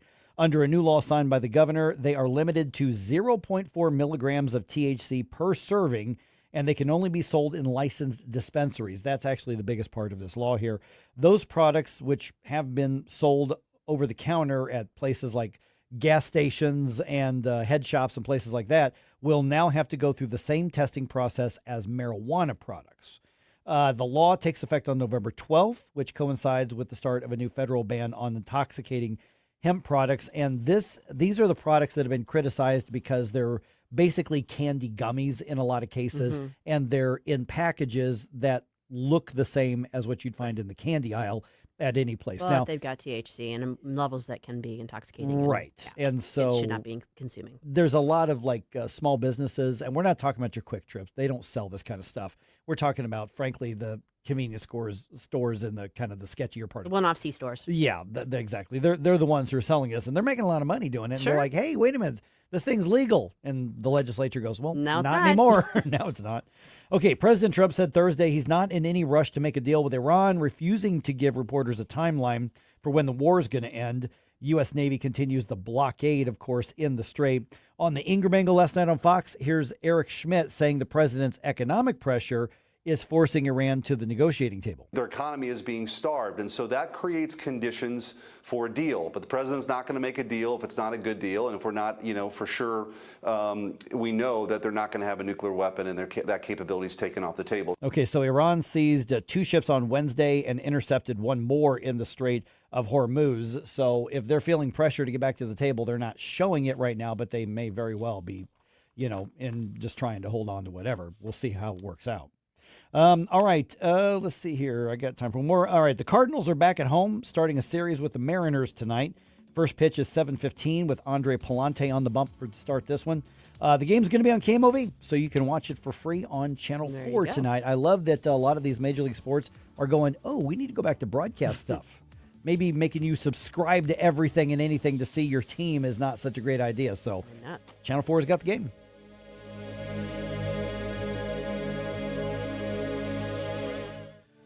One in 4 women will have an abortion before the age of 45 in this country. That's the tragedy we must work to stop. Mike Ferguson from The Morning Show here, and that is why Reach Reproductive Health is here, to empower parents to save the lives of innocent children and to see these families come to Christ. And you can be a part of saving and changing lives. So pray and visit outreachforlife.org to learn more, volunteer, and donate. That's outreachforlife.org. Have you noticed mattress stores are dramatic? Final clearance, last chance, going out of business every single weekend. Relax. Snooze Mattress and Wellness is locally owned, family owned, and we don't do fake urgency. We use advanced sleep technology trusted by NASA and the Mayo Clinic to fit you to the right mattress, based on your body, not a sales quote. No gimmicks, no games, just better sleep. Snooze Mattress and Wellness. Finally, a mattress store you'll love. Hi, I'm Rodney Wallner. And I'm Jen Wallner with the Wallner Home Selling Team at Berkshire Hathaway. Hey, Jen, how do you sell your home for top dollar? That's easy. Call the Wallner Home Selling Team at 314-810-SOLD. What if I want a flexible commission plan? Call the Wallner Home Selling Team at 314-810-SOLD. What's the best time to sell your home? Right now, call the Wallner Home Selling Team at 314-810-SOLD. For all your real estate needs, call the Wallner Home Selling Team at 314-810-SOLD. That's 314-810-SOLD.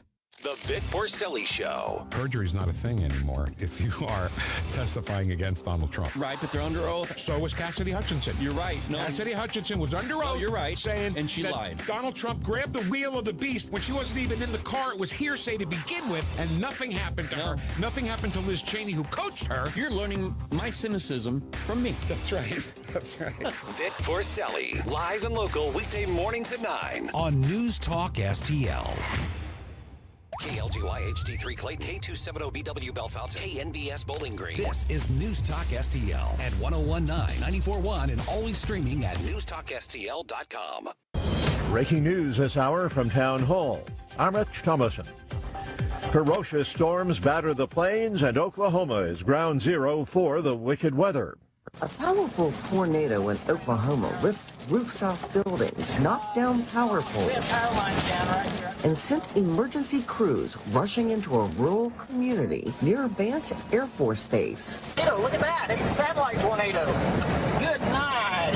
Video provided by KWTV, KOTV, shows multiple occurrences across a field. Tornado on the ground going through the wind farm out here. Destroying buildings in its path. Beast in the trees. As debris flew through the air, the confirmed tornado moved across parts of Enid, a city of about 50,000 people. I'm Lisa Dwyer. In South Georgia, around 90 homes burned by wildfires fed by gusty winds and tinder-dry conditions. Tens of thousands of acres have been charred with only minimal containment of those fires so far. President Trump takes the wraps off a deal with another drug maker to lower its pharmaceutical prices. The president is touting Regeneron's decision to make its products more affordable to American patients. It's agreed to offer their prescription medications at heavily discounted most favored nation prices. The deal involves Regeneron lowering the prices of current and all future drugs on Medicaid. It also involves selling a cholesterol drug on the White House's discounted drug website. Greg Clugston, Washington. The president has extended a waiver that makes it easier for foreign vessels to transport oil and natural gas to the U.S. It's a 90-day waiver of the Jones Act, and it has sent crude prices modestly lower this morning. And ahead of the opening bell on Wall Street, stock futures are mixed. The Dow futures are down 131 points. On the NASDAQ, futures are up almost 300 points. More on these stories, townhall.com. My doctor told me my cholesterol is borderline, so I took control with Garlic Healthy Cholesterol Formula. Garlic helps maintain healthy cholesterol safely and naturally. It's odor and taste-free, and Garlic is a world leader in garlic potency. I'm taking charge of my cholesterol with Garlic Healthy Cholesterol Formula, cholesterol's natural enemy. These statements have not been evaluated by the FDA. This product is not intended to diagnose, treat, cure, or prevent any disease. The term natural references only the garlic in the product. Use as directed. Spring cleaning isn't just for your house, it's for your life. If your job is getting old, it's time to clear the clutter and spring into IT. Go to My Computer Career. My Computer Career helped me get the skills and certifications I needed to start a new life as an IT professional in months, not years. Earn the certifications the top employers are looking for right now. Visit mycomputercareer.edu and take the free career evaluation to see if it's time to spring into IT. Financial aid is available to those who qualify, including VA benefits. From the Michaels Flooring Outlet Weather Center. I'm meteorologist Shan Scotch with your first alert forecast. We're going to be tracking scattered showers and storms throughout the remainder of the morning hours. Then we could see a few isolated chances during the afternoon hours south of St. Louis City. Highs towards mid-70s into Saturday, mostly sunny, 78 degrees. A beautiful day to be out and about, 76 degrees into sunny, a spot afternoon shower and storm possible. Then into Monday, first alert weather day has been issued for some strong signals of some strong to severe storms during the afternoon and overnight hours. I'm meteorologist Shan Scotch with your first alert forecast. This hour of News Talk STL is brought to you by Stifel, serving investors for over 130 years. Contact your Stifel financial advisor at stifel.com. That's STIFEL.com. Tim Jones here to introduce you to your new favorite roofing company, Corel Roofing. There were 4 major storms last year. Did your roof take a hit? Do you even know? Most homeowner insurance policies require claims to be filed within 1 year. So time's running out for a closer look. At Corel Roofing Company, you get a local roofing specialist who will advocate for you every step of the way. Give yourself peace of mind. Schedule your roof inspection today with Corel Roofing at CorelRoofingCo.com. That's CorelRoofingCo.com. What if your child's education went beyond test scores, fostering a life of cheerful virtue and the pursuit of excellence as a gift returned to God? At the St. Austin School, Catholic and classical education come together. No tablets or laptops in the classroom. A 12-to-1 student-teacher ratio. Our students successfully compete and lead at their choice of top high schools in St. Louis. Learn more at staustinschool.org. That's staustinschool.org. Mike Ferguson. Is there anything in your life that is not Trauma Olympics? Susie Moore. Get out of here and stop playing victim. Get up, can't you hear the alarm? Get up, St. Louis. There's no crying in baseball. Mike Ferguson in the morning on News Talk STL. Get up. Okay, the vote was close. Is it close enough to challenge in court, or is there more to the fact that the vote was that close? So Mo Tax Relief now is making that case with a lawsuit that's been filed challenging the results of a local election that happened here just a few weeks ago. Ooh. Yeah, this is interesting stuff. Dennis Ganahl from Mo Tax Relief Now, founder and CEO of it, joins us right now. So, Dennis, good chat with you again here. So, we're talking about the Proposition D election for the Monarch Fire District. And what's interesting is it was such a close race. This was one of those tax proposals on there. I'm not hearing that you're challenging the vote count. It was like an 11-vote victory. But what went into getting that vote done? What is it that you're actually challenging? Because I think it's not even just about this particular race. If you're successful, this sends a message to layers of government throughout the region, if not the state. Yeah, no, Mike. What we're challenging here is the vote outcome. You're allowed to challenge an election if it's in municipal elections and things like that at 1%, which would give a 77 vote total.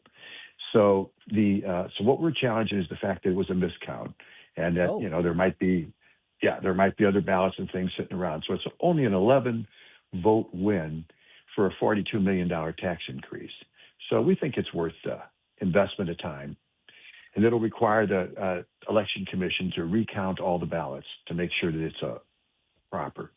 We have issue with the fact that the St. Louis County Firefighters Union put 30 sales taxes and property tax increases on the ballot at one time, right? And of the 30, 24 passed. So I mean, it's tens of millions of dollars that they extracted out of taxpayers' pockets, through fear mongering. We're not going to have enough fire trucks. We can't hire people unless they work.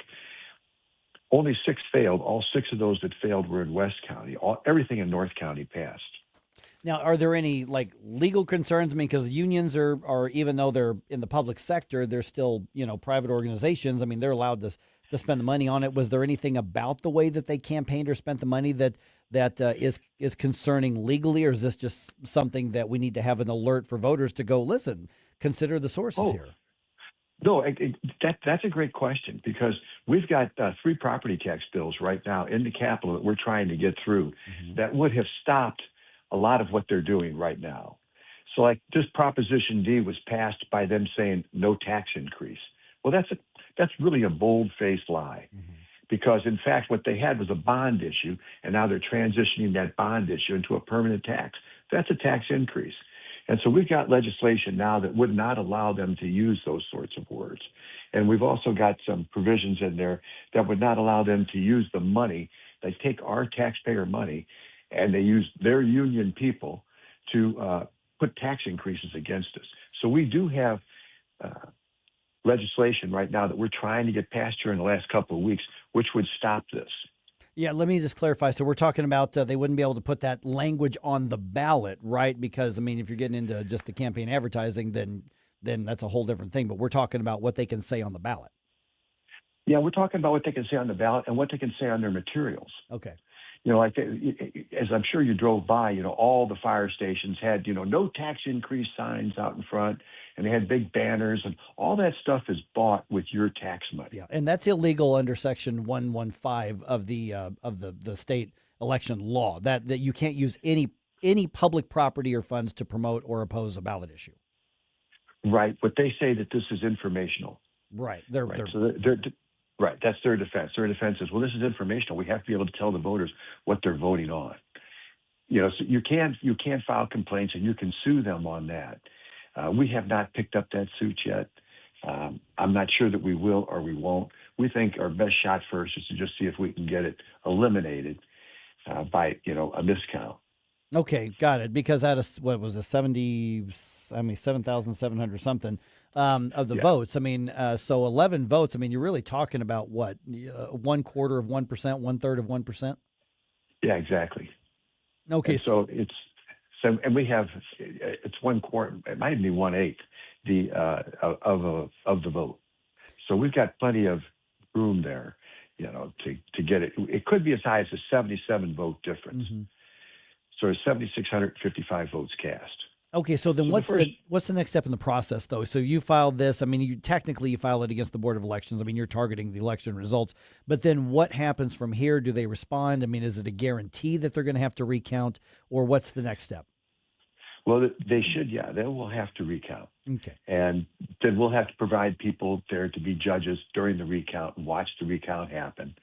And then once that is over, then we'll take a look at next steps if that's possible. Okay, so you mentioned the three tax legislation bills that are in the process right now, because we all know about the upcoming vote on the income tax elimination, which also we've got the town hall event I want to talk about here in a second too. But the other three, one has to do with, frankly, well, the law already says you can't use public anything to campaign for or against anything or anybody. That gets violated every election cycle. I mean, Richmond Heights, where I live, literally sent out, paid for by the city of Richmond Heights tax saying, please vote for this.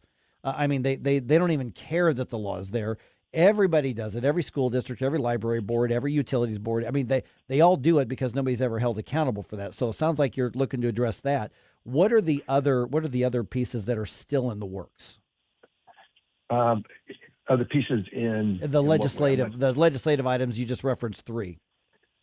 Yeah. So what we're trying to do is we've got three property tax bills. One with Tim Taylor, one with Senator Crawford. We think that that's probably got the best chance of getting across. And then we've got another one with Chad Perkins. So all three of them discuss different ways, different things that we want to put in place to make property tax process of raising your property taxes, appraising your property taxes, assessing taxes on your property taxes, filing for tax increases or transitioning bonds to property taxes. All of that is legislation that we have in those three bills, and we're just trying to get something across before the end of the legislative session, which we feel pretty confident at least one is going to get across. And so all of that, what we're trying to do is crank down on the process. Mm-hmm. And the process right now favors anybody that collects taxes and spends taxes. It does not favor the taxpayer. So we're focusing instead of on specific tax cuts, which are in some of them, but what we're really focusing on is the process they increase our taxes. That's where we're at. Yeah, of course, time is running out as well. Now, if somebody's opposing something, it's easy to run out the clock and even try to get credit while you're the one running out the clock. So you got to be all hands on deck when you're doing that. Oh. We're visiting with Dennis Ganahl from Mo Tax Relief Now. Of course, now since the last time you and I spoke, the legislature approves the question to go on the ballot to eliminate the state income tax. The messaging against this is coming out really, really hard. Very coordinated. I have a feeling this is going to be a pretty close vote in Missouri. So at this point, is it about selling the tax elimination, or is it about clarifying misinformation? What should we be doing from this point forward? And obviously, we've got the town hall event coming up on Thursday. Yeah, I think right now what we've got to do is just make sure that the word gets out. There was a town hall that Tim Jones hosted on Wednesday night with the governor and Dr. Hedlund, discussing the tax impact and the amount of money that people are going to be putting back in their pockets. I mean, even the lowest, say if you you're single, earn $40,000 a year, $1,859 will go back into your pocket. So people can say all they want that it's going to raise your taxes. You're going to have. The fact is, you're going to have $1,859 more in your pocket to spend. And you're going to be able to decide how you want to spend that. That's the fact. And that's true for every other taxpayer that goes up the line. And then they're going to try and scare us, which is what, government agencies and taxing authorities do. You don't have enough teachers. We don't have enough firefighters, ambulance drivers. We're not going to have enough government workers to process your license fees. Everybody's going to have some dire story for us to say, we can't vote for this phase out of the income tax. But it's going to be done very responsibly over a period of years, and people are going to end up with more money in their pocket. Okay, so a lot of people are going to have questions, and this is why we're doing the town hall event on Thursday. So I suspect I'm running into you at the town hall event on Thursday in Des Peres. And so I have been telling people on the air here, Dennis, if you're somebody who, first of all, is not sure how you're going to vote, then you especially need to be there at this town hall event. And if you're somebody who right now says, you know what, I'm against this, I don't like what I'm hearing about it, I'm encouraging them to come out. We haven't set up a campaign rally. We're setting up an actual discussion, and I want people to bring their most challenging questions. That's exactly right, Mike. That's exactly what we want, because they've been fed disinformation here for the last year that we've been talking about this. Really, I think Tim Jones held the first coalition meeting on this 2 years ago. And so, ever since they've heard the whispers that we're going to eliminate the income tax, they've been ginning up their opposition, why it can't be done. The realtors, realtors told us in a hearing that they spent $7 million to put together a tax loophole for their people in 2017. Mm-hmm. And they expect taxpayers to be upset about that. Right. And so I think that, they've been putting out all kinds of disinformation. I saw the lawyers, the CPAs, all the people that work their own loopholes. The person that doesn't have the loophole is the middle income taxpayer. They don't have the high paid tax lawyers or the high paid CPAs to look for loopholes or to find discounts. They're just getting the money taken out of their check every week before they get home. And then they're sitting with, less money to spend on their family, their school, their house, whatever. All right, Dennis Ganahl, Motax Relief Now. We've tagged you on X and Twitter here. People want to be in touch. They've got questions because you've got all kinds of information. What's the best way to do that, especially if they're not sure how they're going to vote on this? And have we heard for sure whether this is going to be August or November? I don't think there's been an official word. My guess is November, but I don't think we've been officially told when we're voting on it yet. Yeah, the governor, that's the only decision the governor makes. He doesn't have to sign the bill now that it's passed because it's a joint resolution, so the people get to vote on it. And that's his one decision on this, is whether it's going to be August or whether it's going to be November. I don't think a final decision has been made on that, Mike. But, we're ready for whenever it comes out. Yep. All right, Dennis, let's give out the website again real quick. taxreliefnow.org. And if they sign up, they can get our free newsletter that we send out weekly. Okay, great. Dennis, we'll talk to you again soon, and I will see you on Thursday. Thanks, Mike.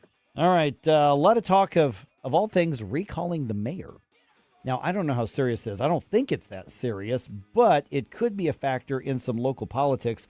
So I'll tell you what's going on. We're going to do that at 8:20.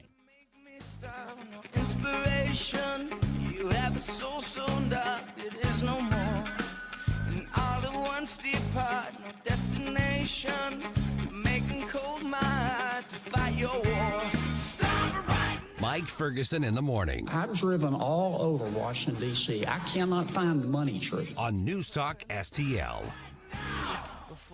Game day comfort steps up to the plate Saturday, April 11th, when the Cardinals face the Boston Red Sox downtown. That night, fans can score a Cardinals dugout hoodie presented by Mercy, built for cool nights, late innings, and early season baseball. It's a classic, easy-to-wear layer you'll reach for all year long. Available in medium or extra large while supplies last. Don't miss this spring matchup. Get tickets and details at cardinals.com/promotions. Every Sunday home game is a Kids Sunday at Busch Stadium. From Team Fred Birding games to a kid-friendly DJ, ice cream, and family favorite activities. Sundays are built for young fans. Plus, select Sundays feature kids run the bases after the game. It's a day made for smiles, memories, and Cardinals baseball together. Make Sundays your family tradition at Busch Stadium. Tickets and details at cardinals.com/KidsSunday. Hey, Jamie Ullman here for Window World. Did you know that Window World offers a lifetime warranty that covers all parts, glass breakage, and labor? They are one of the only 2 replacement windows with the Good Housekeeping seal of approval. Window World St. Louis has been owned and operated by a group of born and raised St. Louis residents for more than 23 years, and now Window World is offering 36 months same-as-cash financing with approved credit. Call them today, 800-GET-WINDOWS for a free in-home, no-pressure estimate. That's Window World at 800-GET-WINDOWS. This app is absolutely fantastic. Yes, I listen on my phone. If you have a phone, you have a radio. It is awesome. Download the all-new News Talk STL app and listen anytime, anywhere. The 80s. Never been a decade like it. Never will be. It's Flashback Friday.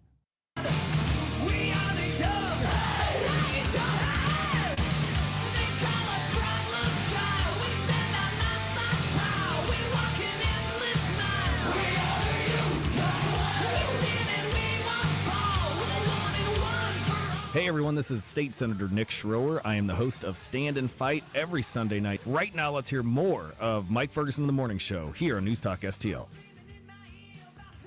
Sebastian Bach's coming to the Family Arena this year. Oh, yeah, that'll be interesting. He'll be doing this song, even though he's 58 now. I really like that Skid Row album. This is off their first album. Oh. Now their second album I think was even better because it was harder and crunchier and the whole thing. But this was just kind of good old fashioned rock and roll in an era where they still were kind of the hair band thing. But this was that album. A lot of that album was just a little harder than what you heard from Rat and Bon Jovi and Def Leppard in Europe and bands like that.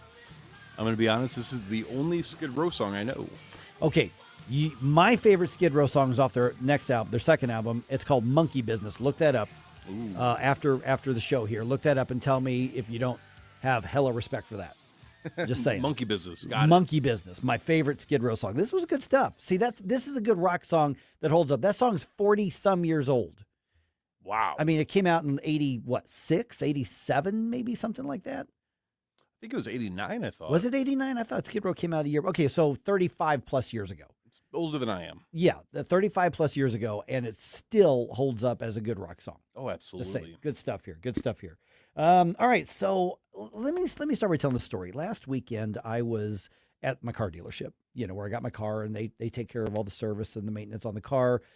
Had one of those letters of hey, voluntary emissions, recall thing. They needed to update some software on the car. No big deal. Get the oil change while I'm there. So I'm sitting in the kind of lounge area for the customers there, having my cup of coffee. And the news was on local. I think it was Channel 4, Channel 2 that they had on in there. And they did a story on Kara Spencer being among those who took that initial direct flight from Lambert over to London, which I think is this. Who cares? I mean, to me, this is one of the biggest who cares kind of things. But, they were interviewing Kara on there, and then some dude kind of is sitting on the other side of the lounge out of nowhere because he saw that I'm watching. He goes, she's just corrupt. She's corrupt to the bone, man. And so he doesn't know who I am. I'm not wearing any News Talk stuff, anything like that. And I look at him, and he's pissed. He does not like Kara Spencer. Ooh. And I really, at 8 o'clock in the morning on Saturday, do not want to get into a political anything. So my standard answer is always, politician, man, they all are. It diffuses anything. I just validated what he said, and there's nothing to argue about. I didn't amp him up by going, yeah, tell me about it, because I'm afraid that he would. The guy was like, okay, I'm like, I just don't want to deal with it. But over the past week, I'm starting to see stuff popping up on social media, on Facebook and X, and I'm not on Instagram, but I'm seeing it where people are trying to push this idea of a recall of Kara Spencer. And the theme that I'm seeing is there's two separate things. One is North City activist angry because basically the government has not bought you new houses or built you new houses, and the government hasn't given you what you've lost from a tornado. And I say that in a little bit of a snarky tone because I don't want people to lose sympathy and empathy for the victims of a massive storm like that. But here's the thing. At one point, you're spitting on the generosity of everybody who rushed in to help you by saying, you didn't give me the rest. Well, it's not the government's job to rebuild your house, but they apparently think that it is. A lot of those activist groups apparently think that it is. And so the mayor's in a no-win situation on that. I mean, could things be done better? Sure. The federal government was there pretty quick. And honestly, even those of us who are about as small government as you get, even us are going, technically this isn't a governmental responsibility, but we have made decisions that say in extreme emergencies that are not people's fault that we do. We do not have a problem with some of our tax money going to help those and our neighbors who are in need, because sometimes the economy of scale says they can come in and have resources that we can that are better and more efficient than if we tried to organize it on the spot. So we don't complain when FEMA comes in and says, okay, let's try to Let's try to shore up and put a Band-Aid on this so we can let you get back on your feet. Okay, now having said all that, there are people who are still angry because not everything's been replaced and rebuilt in North City. Well, this was a once-a-decade tornado that hit. Yeah. And most of those homes, almost all those homes, were uninsured. So they didn't provide for the backup to rebuild their own home, and they're looking at government saying, it's your job to take money from somebody else to rebuild my home. And I don't want to lose the sympathy or empathy, but that's not true. Yeah, I can understand, to some degree at least, the frustration of my home is gone, Right. you know, my possessions are gone, you know, it's still not being rebuilt. It's been, what, a year or so later? It's been almost a year. It was May. Yeah. It was May of last year, middle of May last year. Yeah, so I can understand it and I can sympathize with that frustration. But as you just said, it's not the government's. I wouldn't even assume that they have the capacity or the ability to Right. completely, within a reasonable timeline, rebuild the homes, even if they had the inclination to. Right, and even if it was their job to do it. So this is where some of the activists are been, and they have turned that into she doesn't like people of color. You know, and that's some of the stuff, and I think that's really intellectually dishonest. And it's really wearing on it, like using that card or using that play Right. is really losing its merit. But that's also becoming a problem then, because when there are cases of people that do that stuff in both government and maybe law enforcement, other fields of work, then you're delegitimizing the actual concerns Right. because you want to be mad and get people on board with something for a false reason. Yeah, and here's the other theme that I'm seeing. Basically, you've got Kara Spencer, who is pretty hardcore left, but she's not fringe crazy left. You know, she's definitely, I wouldn't even say left of center. She's on the left. You know, she's on board with the left stuff, but that's not what her administration has been about. Compare that to Tashara Jones and what you're hearing just on these rumblings. And I don't know that they've got anywhere near enough of support to actually start a recall. I mean, they're going to have to get tens of thousands of signatures to do this. And I don't think they've got the ability to do it. And so what they're really complaining about is she's not leading with the ideology. Tashara Jones' administration was about LGBT ally and activism. It was about pro-illegal immigration. It was about Orange Man bad. It was about abortion. It was about all of these things that have nothing to do with what City Hall should be doing. It was about defunding the police. That's what this stuff was about. It was about, protecting, criminals over victims. And so it was all of this left-wing ideology that had the Black Girl Magic Group, which was, that's what they called themselves when you had, Kimberly Gardner, Tashara Jones, Cori Bush. It's that group that's real noisy, but not as big as I think they used to be. And so Kara Spencer comes in and says, how about we fill the potholes? How about we clear the snow? How about we cut the trees back off the power lines? How about we pick up the trash? Let's start there. And keep in mind, I think she is in agreement with the other issues, but she says, let's have city government do city government stuff. And people went, okay, we'll try that. And the trash is getting picked up. The roads are getting cleared, and there have been some changes on that. The infrastructure is still falling apart, has been for over 100 years. But you've got people saying, let's recall her. Basically, she's not fringe enough and she's not far left enough, and I want a virtue signaling administrator. Well, that's not what your mayor is supposed to be doing. Well, and we've seen how that played out because Right. St. Louis Shrek, as we've affectionately called her, Russell, whatever her name is. Sarah Russell. Sarah Russell was basically an identity politics pick and did not activate the sirens when they were supposed to. And that was pretty much like the main job of that responsibility. Now, PMS also points out, and I believe he was a firefighter, whether the tornado sirens worked or not, it doesn't matter. The homes were going to get hit either way. Yes. And it's not the government's job to take care of that. Insure your homes, people. Right. Most of those homes, and I'm not going to do the whole spiel again, I've said it before, most of them were not insured. They were also paid off. There was no mortgage on them because they were generally handed down generationally. Yeah. So the insurance would have been just to replace it. And it's a high poverty area. One of the first things to go is something intangible like an insurance contract. And that's why a lot of those homes weren't insured. Homes got hit on my street in Richmond Heights. Nobody went to the government because it's a fairly affluent area and you have insurance for it because you pay for it. That's not the case in North County. It's not the case in North County, North City. So it's not the case there. But you've got all these rumblings of recaller, because she's not playing the identity politics games, even though I'm pretty sure she sympathizes with the identity politicians. Oh, of course. She's just not leading with that. And so I don't see this as being something that the supporters of a recall idea are going to be able to get off the ground.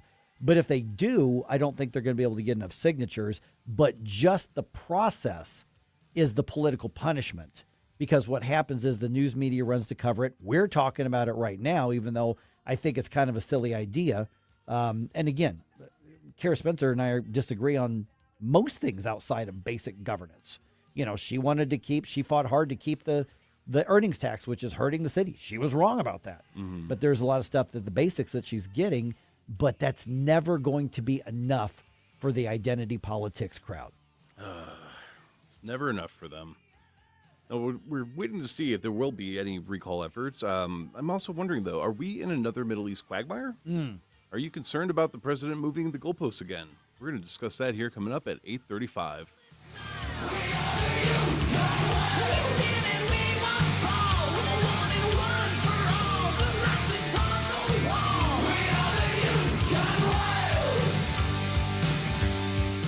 From the Michaels Flooring Outlet Weather Center. I'm meteorologist Chance Koch with your first alert forecast. We're going to be tracking scattered showers and storms throughout the remainder of the morning hours. Then we could see a few isolated chances during the afternoon hours south of St. Louis City. Highs towards mid-70s into Saturday, mostly sunny, 78 degrees. A beautiful day to be out and about, 76 degrees into sunny, a spot afternoon shower and storm possible. Then into Monday, first alert weather day has been issued for some strong signals of some strong to severe storms during the afternoon and overnight hours. I'm meteorologist Chance Koch with your first alert forecast. Fox News commentary with Kennedy. Next. My name is Whitney Allen, and I'm a widow. My husband, Ryan, died. We never thought we'd ever have to use life insurance, but the unexpected happened. With Ethos, signing up was fast and 100% online. You can get a quote in seconds, apply in minutes, and get same-day coverage. No medical exams, and you can get up to $3 million worth of coverage. I'm grateful we were prepared. Get your free quote at ethos.com/term. That's ethos.com/term. Paid spokesperson. Time spent on application may vary. Online health questions required. Here's Kennedy on states redrawing voter districts to favor one political party over the other. I can't stand this in any state. California has been doing this for decades. It was not a surprise that red Texas did the same thing. I do have a problem with it in purple Virginia because that's a place where candidates should win on ideas. They should be leaning into voter discontent right now instead of, this gross, sleazy language that they used in the ballot measure, which appeals to voters who aren't really paying attention, number one. And number two, if it were so important to be fair all the time against the big, massive Trump machine that, according to terrified Democrats will reverberate for generations, then make it permanent. But the fact that they're only doing it for 4 years means that it's a shady trick. For more commentary like this, go to foxnewspodcast.com. Rhino Shield is engineered to outlast paint, formulated to outsmart the elements. Rain or shine, sleet or snow, mold or mildew. Our home exterior coatings intelligently designed to stand up to Mother Nature. Call 877-25-RHINO or 877-25rhino.com. Life's legal challenges deserve experienced representation. For over 15 years, Cole Combs Attorney at Law has been serving St. Charles and surrounding counties with comprehensive legal expertise. From tax preparation and estate planning to family law and criminal defense, Cole delivers personalized solutions for your unique situation. You have traffic tickets, need a business formation, real estate matters, one call will handle it all. Cole O. Combs Attorney at Law. Call 636-949-0010 extension 3 today or visit colecombs-law.com. Are you struggling with life's pressures? The Flot Line has answers. Join host Rick Hughes for biblical principles and learn how to build a spiritual flot line in your soul. Discover God's plan for your life. Sunday mornings at 9:30 on News Talk STL. Tired of settling for generic fishing gear? Say hello to Bullseye Bait and Tackle, O'Fallon's one-stop shop for serious anglers. Live bait, premium tackle, rods, reels, and an unbeatable selection of lures from top brands like Megabass, Zoom, and Berkley. Whether you're after bass, catfish, crappie, or bluegill, they've got the gear to help you land the big one. Plus, their expert team, led by Mark and Liz, provides rod and reel repair services. Bullseye Bait and Tackle, 266 Fort Zumwalt Square, or at bullseyebaitandtackle.net. If you have a phone, you have a radio. Wherever I'm at, home, car, wherever. Download the all-new News Talk STL app. If you have a phone, you have a radio. Just the convenience on the phone. Streaming live on the mobile app. Love the new app. And listen anytime. Everywhere. Anywhere. The 80s. Excellent. Never been a decade like it. Never will be. It's Flashback Friday.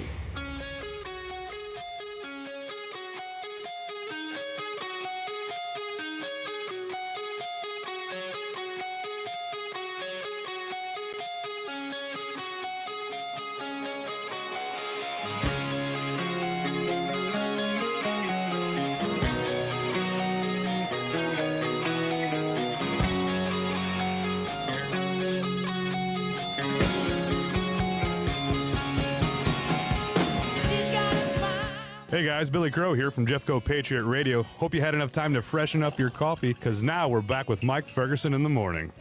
All right, who was at the Dome at the concert with me? I was there at the GNR show a few years back at the Dome. Who was there? Raise your hand on social media. Let me know. I was not, sadly. You didn't live here yet. I did not. That's why I was not there. Yeah. I think they were at Soldier Field, earlier in the year for that one. Wow. Because I saw him, actually. I went over to Arrowhead Stadium in Kansas City and saw him there. And then, 5-6 months later, they were here, and I saw them at the Dome here. Wow. Yeah. Double dipping, huh? Yeah, it was, who was it that opened up for me? In Kansas City, it was, not Stone Temple Pilots. It was a grunge band. It was, and it's like, I'll think of the name. It's like one of the really big ones. But then I missed the opening band here because the lines were a little bit longer getting in. So I missed him here, but yeah, that's another song that's timeless. It's going to be rocking 20 years from now. It's just awesome stuff right there. See, if there are still any 80s music haters, I think we've disproven them today. We've had a really good hodgepodge of things. Good to be stuff. honest. Some pop and some rock and a little bit of country-ish. A little bit of with Eddie Rabbitt, and then a little bit of the R&B. Yeah, with the Gap Band. That was good. The challenge was accepted by everybody, Jerome. That was a good choice. And again, this is just what I was able to get on air. I had so many requests that we might have to do a part 2 to this sometime. Maybe, yeah, absolutely. All right, the Trump administration. I want to be accurate here, as accurate as possible. Donald Trump, President Trump, Pete Hegseth, nobody has ever given a specific, this is the end date or the end date goal for the war. Okay, they did not do that. However, they did make it very clear that this was a matter of weeks or maybe a few months. They made it very clear this isn't going to last very long. So the question now is that, are we now getting into a quagmire in the Middle East? Because the president is kind of changing what he's saying a little bit on this, as Iran is basically saying, no, we're not accepting. Now, Iran's the bad guys here, but should we start having a different conversation and preparing for a longer Middle Eastern war? I hope not, but we'll get into that in just a second. It's 8:38. My gosh, what a intense week of news we've had. Oh, absolutely. You look back over literally just the last 4 days, everything that's happened around here in the St. Louis area and around the country. You find out, man, this has been an intense, packed week of news. And here's a quick review. This is what it sounded and felt like. We really had incredible military success, but it's not clear what the end game is, and I think that is where Congress needs to have a role in overseeing this conflict. He believes that the citizens of Arnold have been being overtaxed for a long time, upwards of $3.3 million annually, and somewhere between $30 and $40 million collected over the life of the TDD itself. The proposal calls for an 18% increase this year, another 18% hike in 2027, followed by 6.5% in 2028. It doesn't stop there. From 2029 to 2031, there will be 4 smaller increases. The Cardinals got that advantage through taxes in that case and tax subsidies, and now they're trying to further their advantage through government by limiting their own competition. The White House announced the departure of Labor Secretary Lori Chavez DeRemer, the third Trump cabinet member to be removed in the last few weeks. She has been under investigation for a series of allegations, including having an affair with a subordinate and drinking alcohol on the job. In the name of at least 5 completely fictitious organizations that had no bona fide employees or legitimate business purpose. The money was passed from SPLC to one sham account to a second sham account and then loaded onto prepaid cards. For years, outfits like Planned Parenthood have gotten billions of dollars from Medicaid and Medicare, billions of dollars taken from the elderly, from the poor, from the needy, paid out to them, which they can then use for transgender surgeries, treatments, drugs for minor children. They proudly advertise it. I think a lot of people in Virginia Republican circles think it was rigged in this way, that the referendum itself is a violation of the Virginia Constitution. That's 4 days. Wow. That's 4 days worth of... Oh, man. Jeez. Listen, we've got all kinds of awesome programming all weekend long here, starting with obviously Randy Tobler at 6 o'clock on Saturday here. A lot of great shows. Don't be afraid, though, to decompress. You know, pick out obviously your favorites. The rest of them you can catch on podcast or on social media, as well. But this is a lot that's going on these days. So that's why we put it together for you here. Okay, we got a few minutes left here. President Trump says he is not going to be rushed to end the war. Basically, it's going to take as long as it takes. This is a different tone than was stated as we went into Iran. But he says he's not going to be rushed into ending the war as the negotiations drag on. And Greg Cluxton has a story. The president said he's under no pressure to make a hasty agreement with Iran. I don't want to rush it. I want to take my time. We have plenty of time. And I want to get a great deal. I want to get a deal where our nation and the world is safe. He was pushing back against several reporters' questions about exceeding the 4 to 6 week timeline that he and his aides previously set for the war. If Iran doesn't agree to a war-ending deal, the president said the U.S. would finish it up militarily. Greg Clugston, Washington. Okay, so I want to be as accurate as possible. There's what's called connotative meaning and denotative meaning, okay? Denotatively, somebody's going to say, Mike, Jerome, anybody else who's critiquing, they never said a specific date. They never said for sure that that was going to end after this number of weeks or this. That's 100% accurate. They've never committed to a specific end date. Connotatively, what was up front is this isn't going to take long, maybe weeks, maybe a few months, but it's not going to take long. We're going to wrap this up. Well, what's happening now is now the tone has changed as it'll take as long as it takes. We're in now, we're not just going to, what the term that used to be thrown around back in the day was we're not just going to cut and run. I haven't heard them say that, but that's essentially what they're saying. And so the question now is going to be, are we in this for the long haul? Because Iran's not rolling over the way I think that a lot of people expected them to roll over. Now they're getting their butts whooped, to no doubt about that. They're getting crushed. I mean, thousands of people have been killed, and we've blown up a lot of stuff, and we have basically crippled so much of what's going on their internal operations. So from a military standpoint, they're not winning. They're not holding serve. They're getting crushed, but they're not rolling over. Mm-hmm. Now that's going to be your cultural differences because we have different priorities on this. They're not going to win this. But could we end up getting hooked and drug into another long-term Middle Eastern conflict? My hope is the answer is no, but when you hear this sort of change in tone, do you have to say, wait a minute, if this is going to be a full-fledged long war, then do we need to reevaluate things? For instance, one, at some point Congress has to say, this is actually constitutionally under our authority. Okay, we're at least taking a seat at the table. And I guarantee you Republicans don't want to do that with the midterms breathing down their neck. Yeah, constitutionally, that's what they're supposed to do, but they don't want to do it. There's a lot of things I think that they should be doing constitutionally that they have kind of just not considered.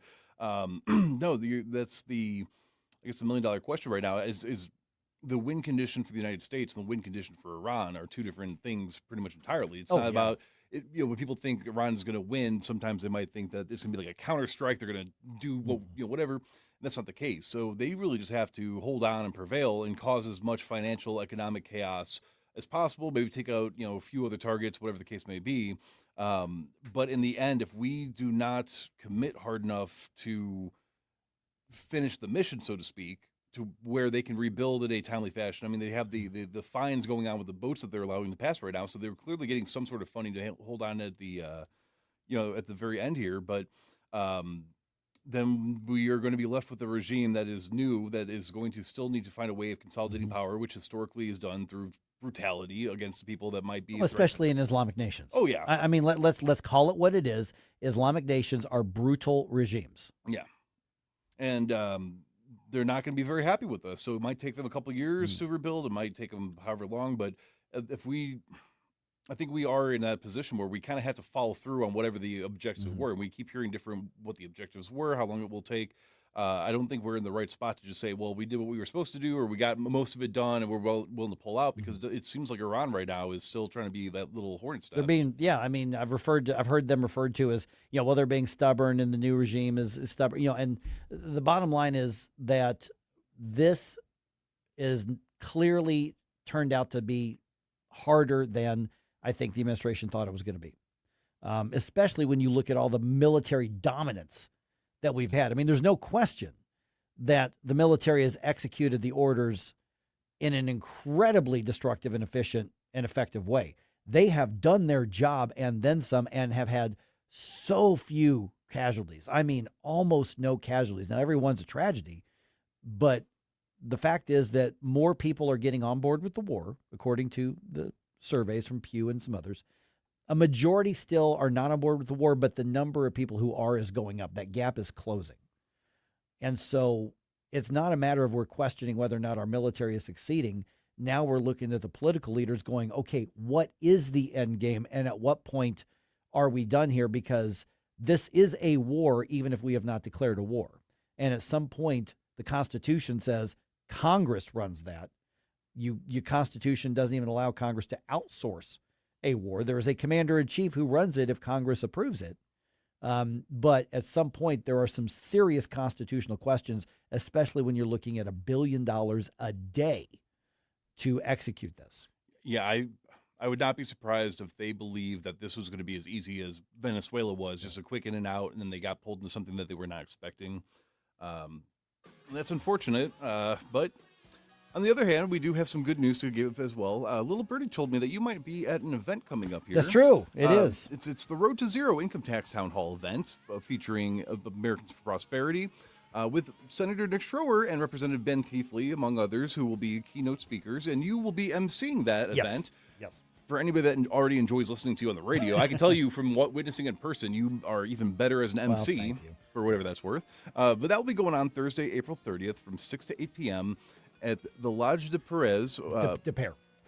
I'm not French. We've got weird pronunciations. What you said is how normal people would pronounce it. We don't do that in St. Louis. We have different ones. The Lodge de Pere, 1050 de Pere Road. Yep. You can join the News Talk STL's very own Mike Ferguson and bring your questions with. Get some people that may disagree with you on the tax policy. Bring them out as well. It's gonna be a great time. The doors open at 6 o'clock. Program and Q&A at 6:30. So RSVP for this event at afpmissouri.com.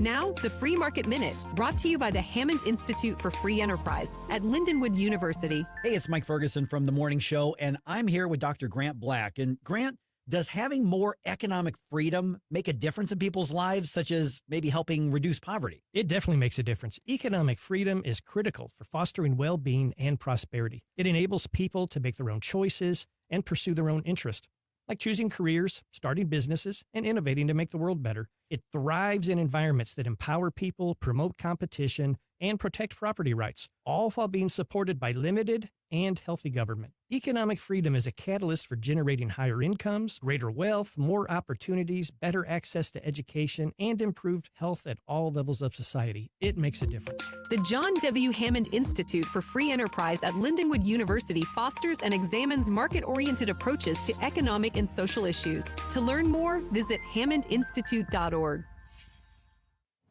What if Missouri eliminated its income tax entirely?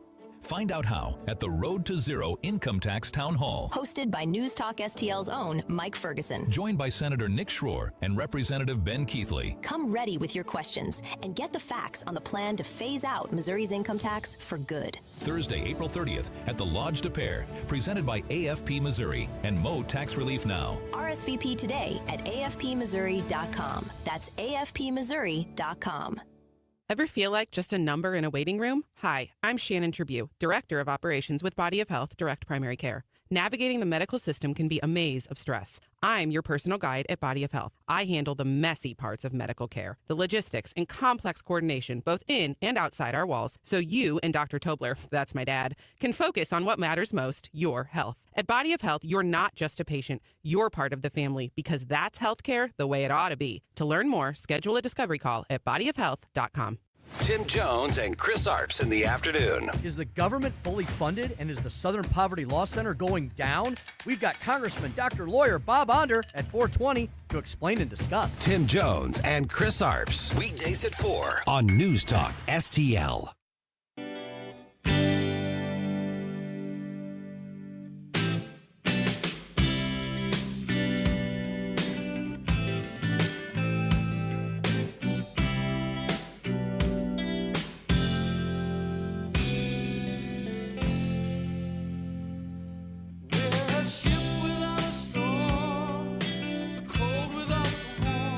Hi, it's Randy Tobler here. Pour a big cup of coffee and catch my show every Saturday morning from 6 to 9. Right now, it's back to Mike Ferguson in the morning here on News Talk STL. This was actually in the 80s, huh? Yeah. Wow. It was. I think it's like 87 or 86. Was it that late? Yeah. Oh, man, no kidding. Yeah, no, trust me. This is how I know people keep trying to slide stuff past me. Is because I check release dates for all the songs when they are suggested. Yeah. And this one was 80s. I don't know when the falling out with Black Sabbath happened. But right, yeah. The good stuff. It is good stuff. Can't go wrong with Dio, though. No, you can't. Yeah. And what an interesting dude he was. Yeah, he was credited with actually doing the rock and roll horns. Yeah, the what people call the devil's horns. Now, did you hear the whole story when he was questioned about that? Because I grew up in the, what do we call it, the Satanic Panic back in the 80s. And Dio, Ronnie James Dio, was one of the villains that a lot of the Christian conservative organizations pointed to. It turned out they were just wrong about him. Yeah. I mean, they just were. And it's funny because, he did this, the devil horns, what people call the devil horns. They still call it the devil horn sign. And they were like, see, that's a satanic symbol. He's promoting. And it's funny, he was asked about that. And Ronnie James Dio is from a very Italian family.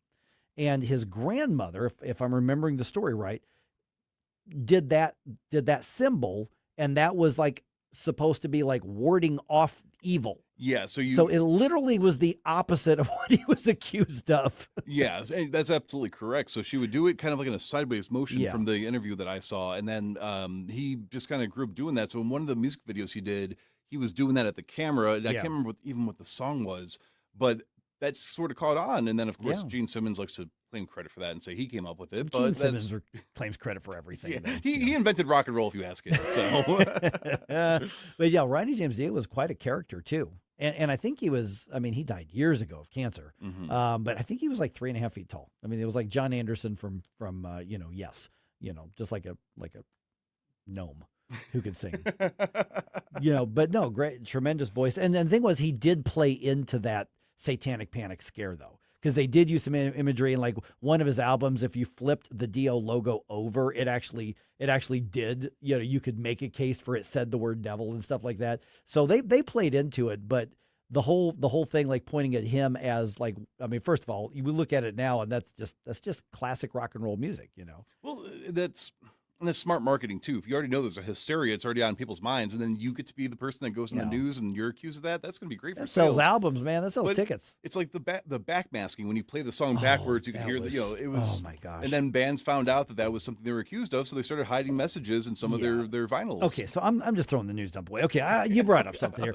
I was in church in the 80s when all of this was going on, and some of these groups were sending out these materials to take this to your youth group, and I don't remember which groups, Family Research Council or whichever ones it was. And I was actually in some of the youth group meetings where they were playing this, this is what's happening. And I remember the first time, And remember, I grew up in a very legalistic Baptist sort of, very strict sort of area of theology.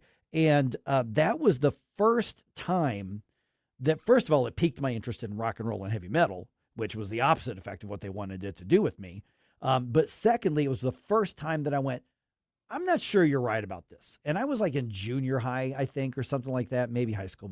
And they were doing the backmasking, and they said, here's an example. And they played this clip of this like crazy, heavy thrash metal song. And they said, now, if you play it backwards, here's what it says. And it was slow, and then this like ghostly voice saying something demonic. And I'm like, wait a minute. Those aren't mirror images, audio. That doesn't make sense. That's not that. Just if they, they're like, and so they well, if you play it backwards and you slow it down and you do that, and it was clearly not the same audio.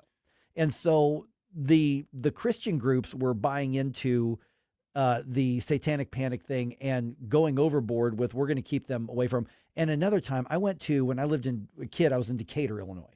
And I went to the school called East Park Baptist Academy, which was just outside, and it was run by a big Baptist church there. And we had chapel once a week. And it was basically just a church service for the elementary school. And we reenacted a church service, and then the principal or somebody did a sermon. And he was preaching against rock and roll and heavy metal during all this time too. And so this was grade school before the satanic panic thing kind of kicked in. And he preached against Gene Simmons and Kiss. Knights in Satan service, right? That's, first of all, that was one of the claims, which turns out that's not correct. Was not correct. Also, AC/DC. He said, well, that means after Christ, death continues. And Angus Young was asked about it. He goes like, no, it means power. Alternating current, direct current. No, literally, it's the electricity thing. But they also like were preaching against Kiss. And then later on, I'm looking at Kiss. I'm like, they're literally cartoon characters. Really I want to rock and roll all night and party every day. I'm like, and so that's one of the things I just started questioning a lot, because people with probably good intentions just went so far and made up stuff that just wasn't there. It reminds me. And now I'm the heavy metal talk show host. Yeah, my pastor was very much into metal, specific types of metal, but some of the elders of the church were not fans of that. So he did this whole thing going through like biblical references by different bands to show it's not satanic. But as he used to say, if Satan wanted to communicate with you through music, why would he make it so hard to do so? Why would he say it forward? So that's right. It's just, people are interesting. Oh my goodness. Yeah, it was one of those. It's like, listen, you know what? Everybody checks out different kinds of music. And it's funny because they actually, that youth leader and that grade school, they probably made me more curious about rock and metal than anybody else did.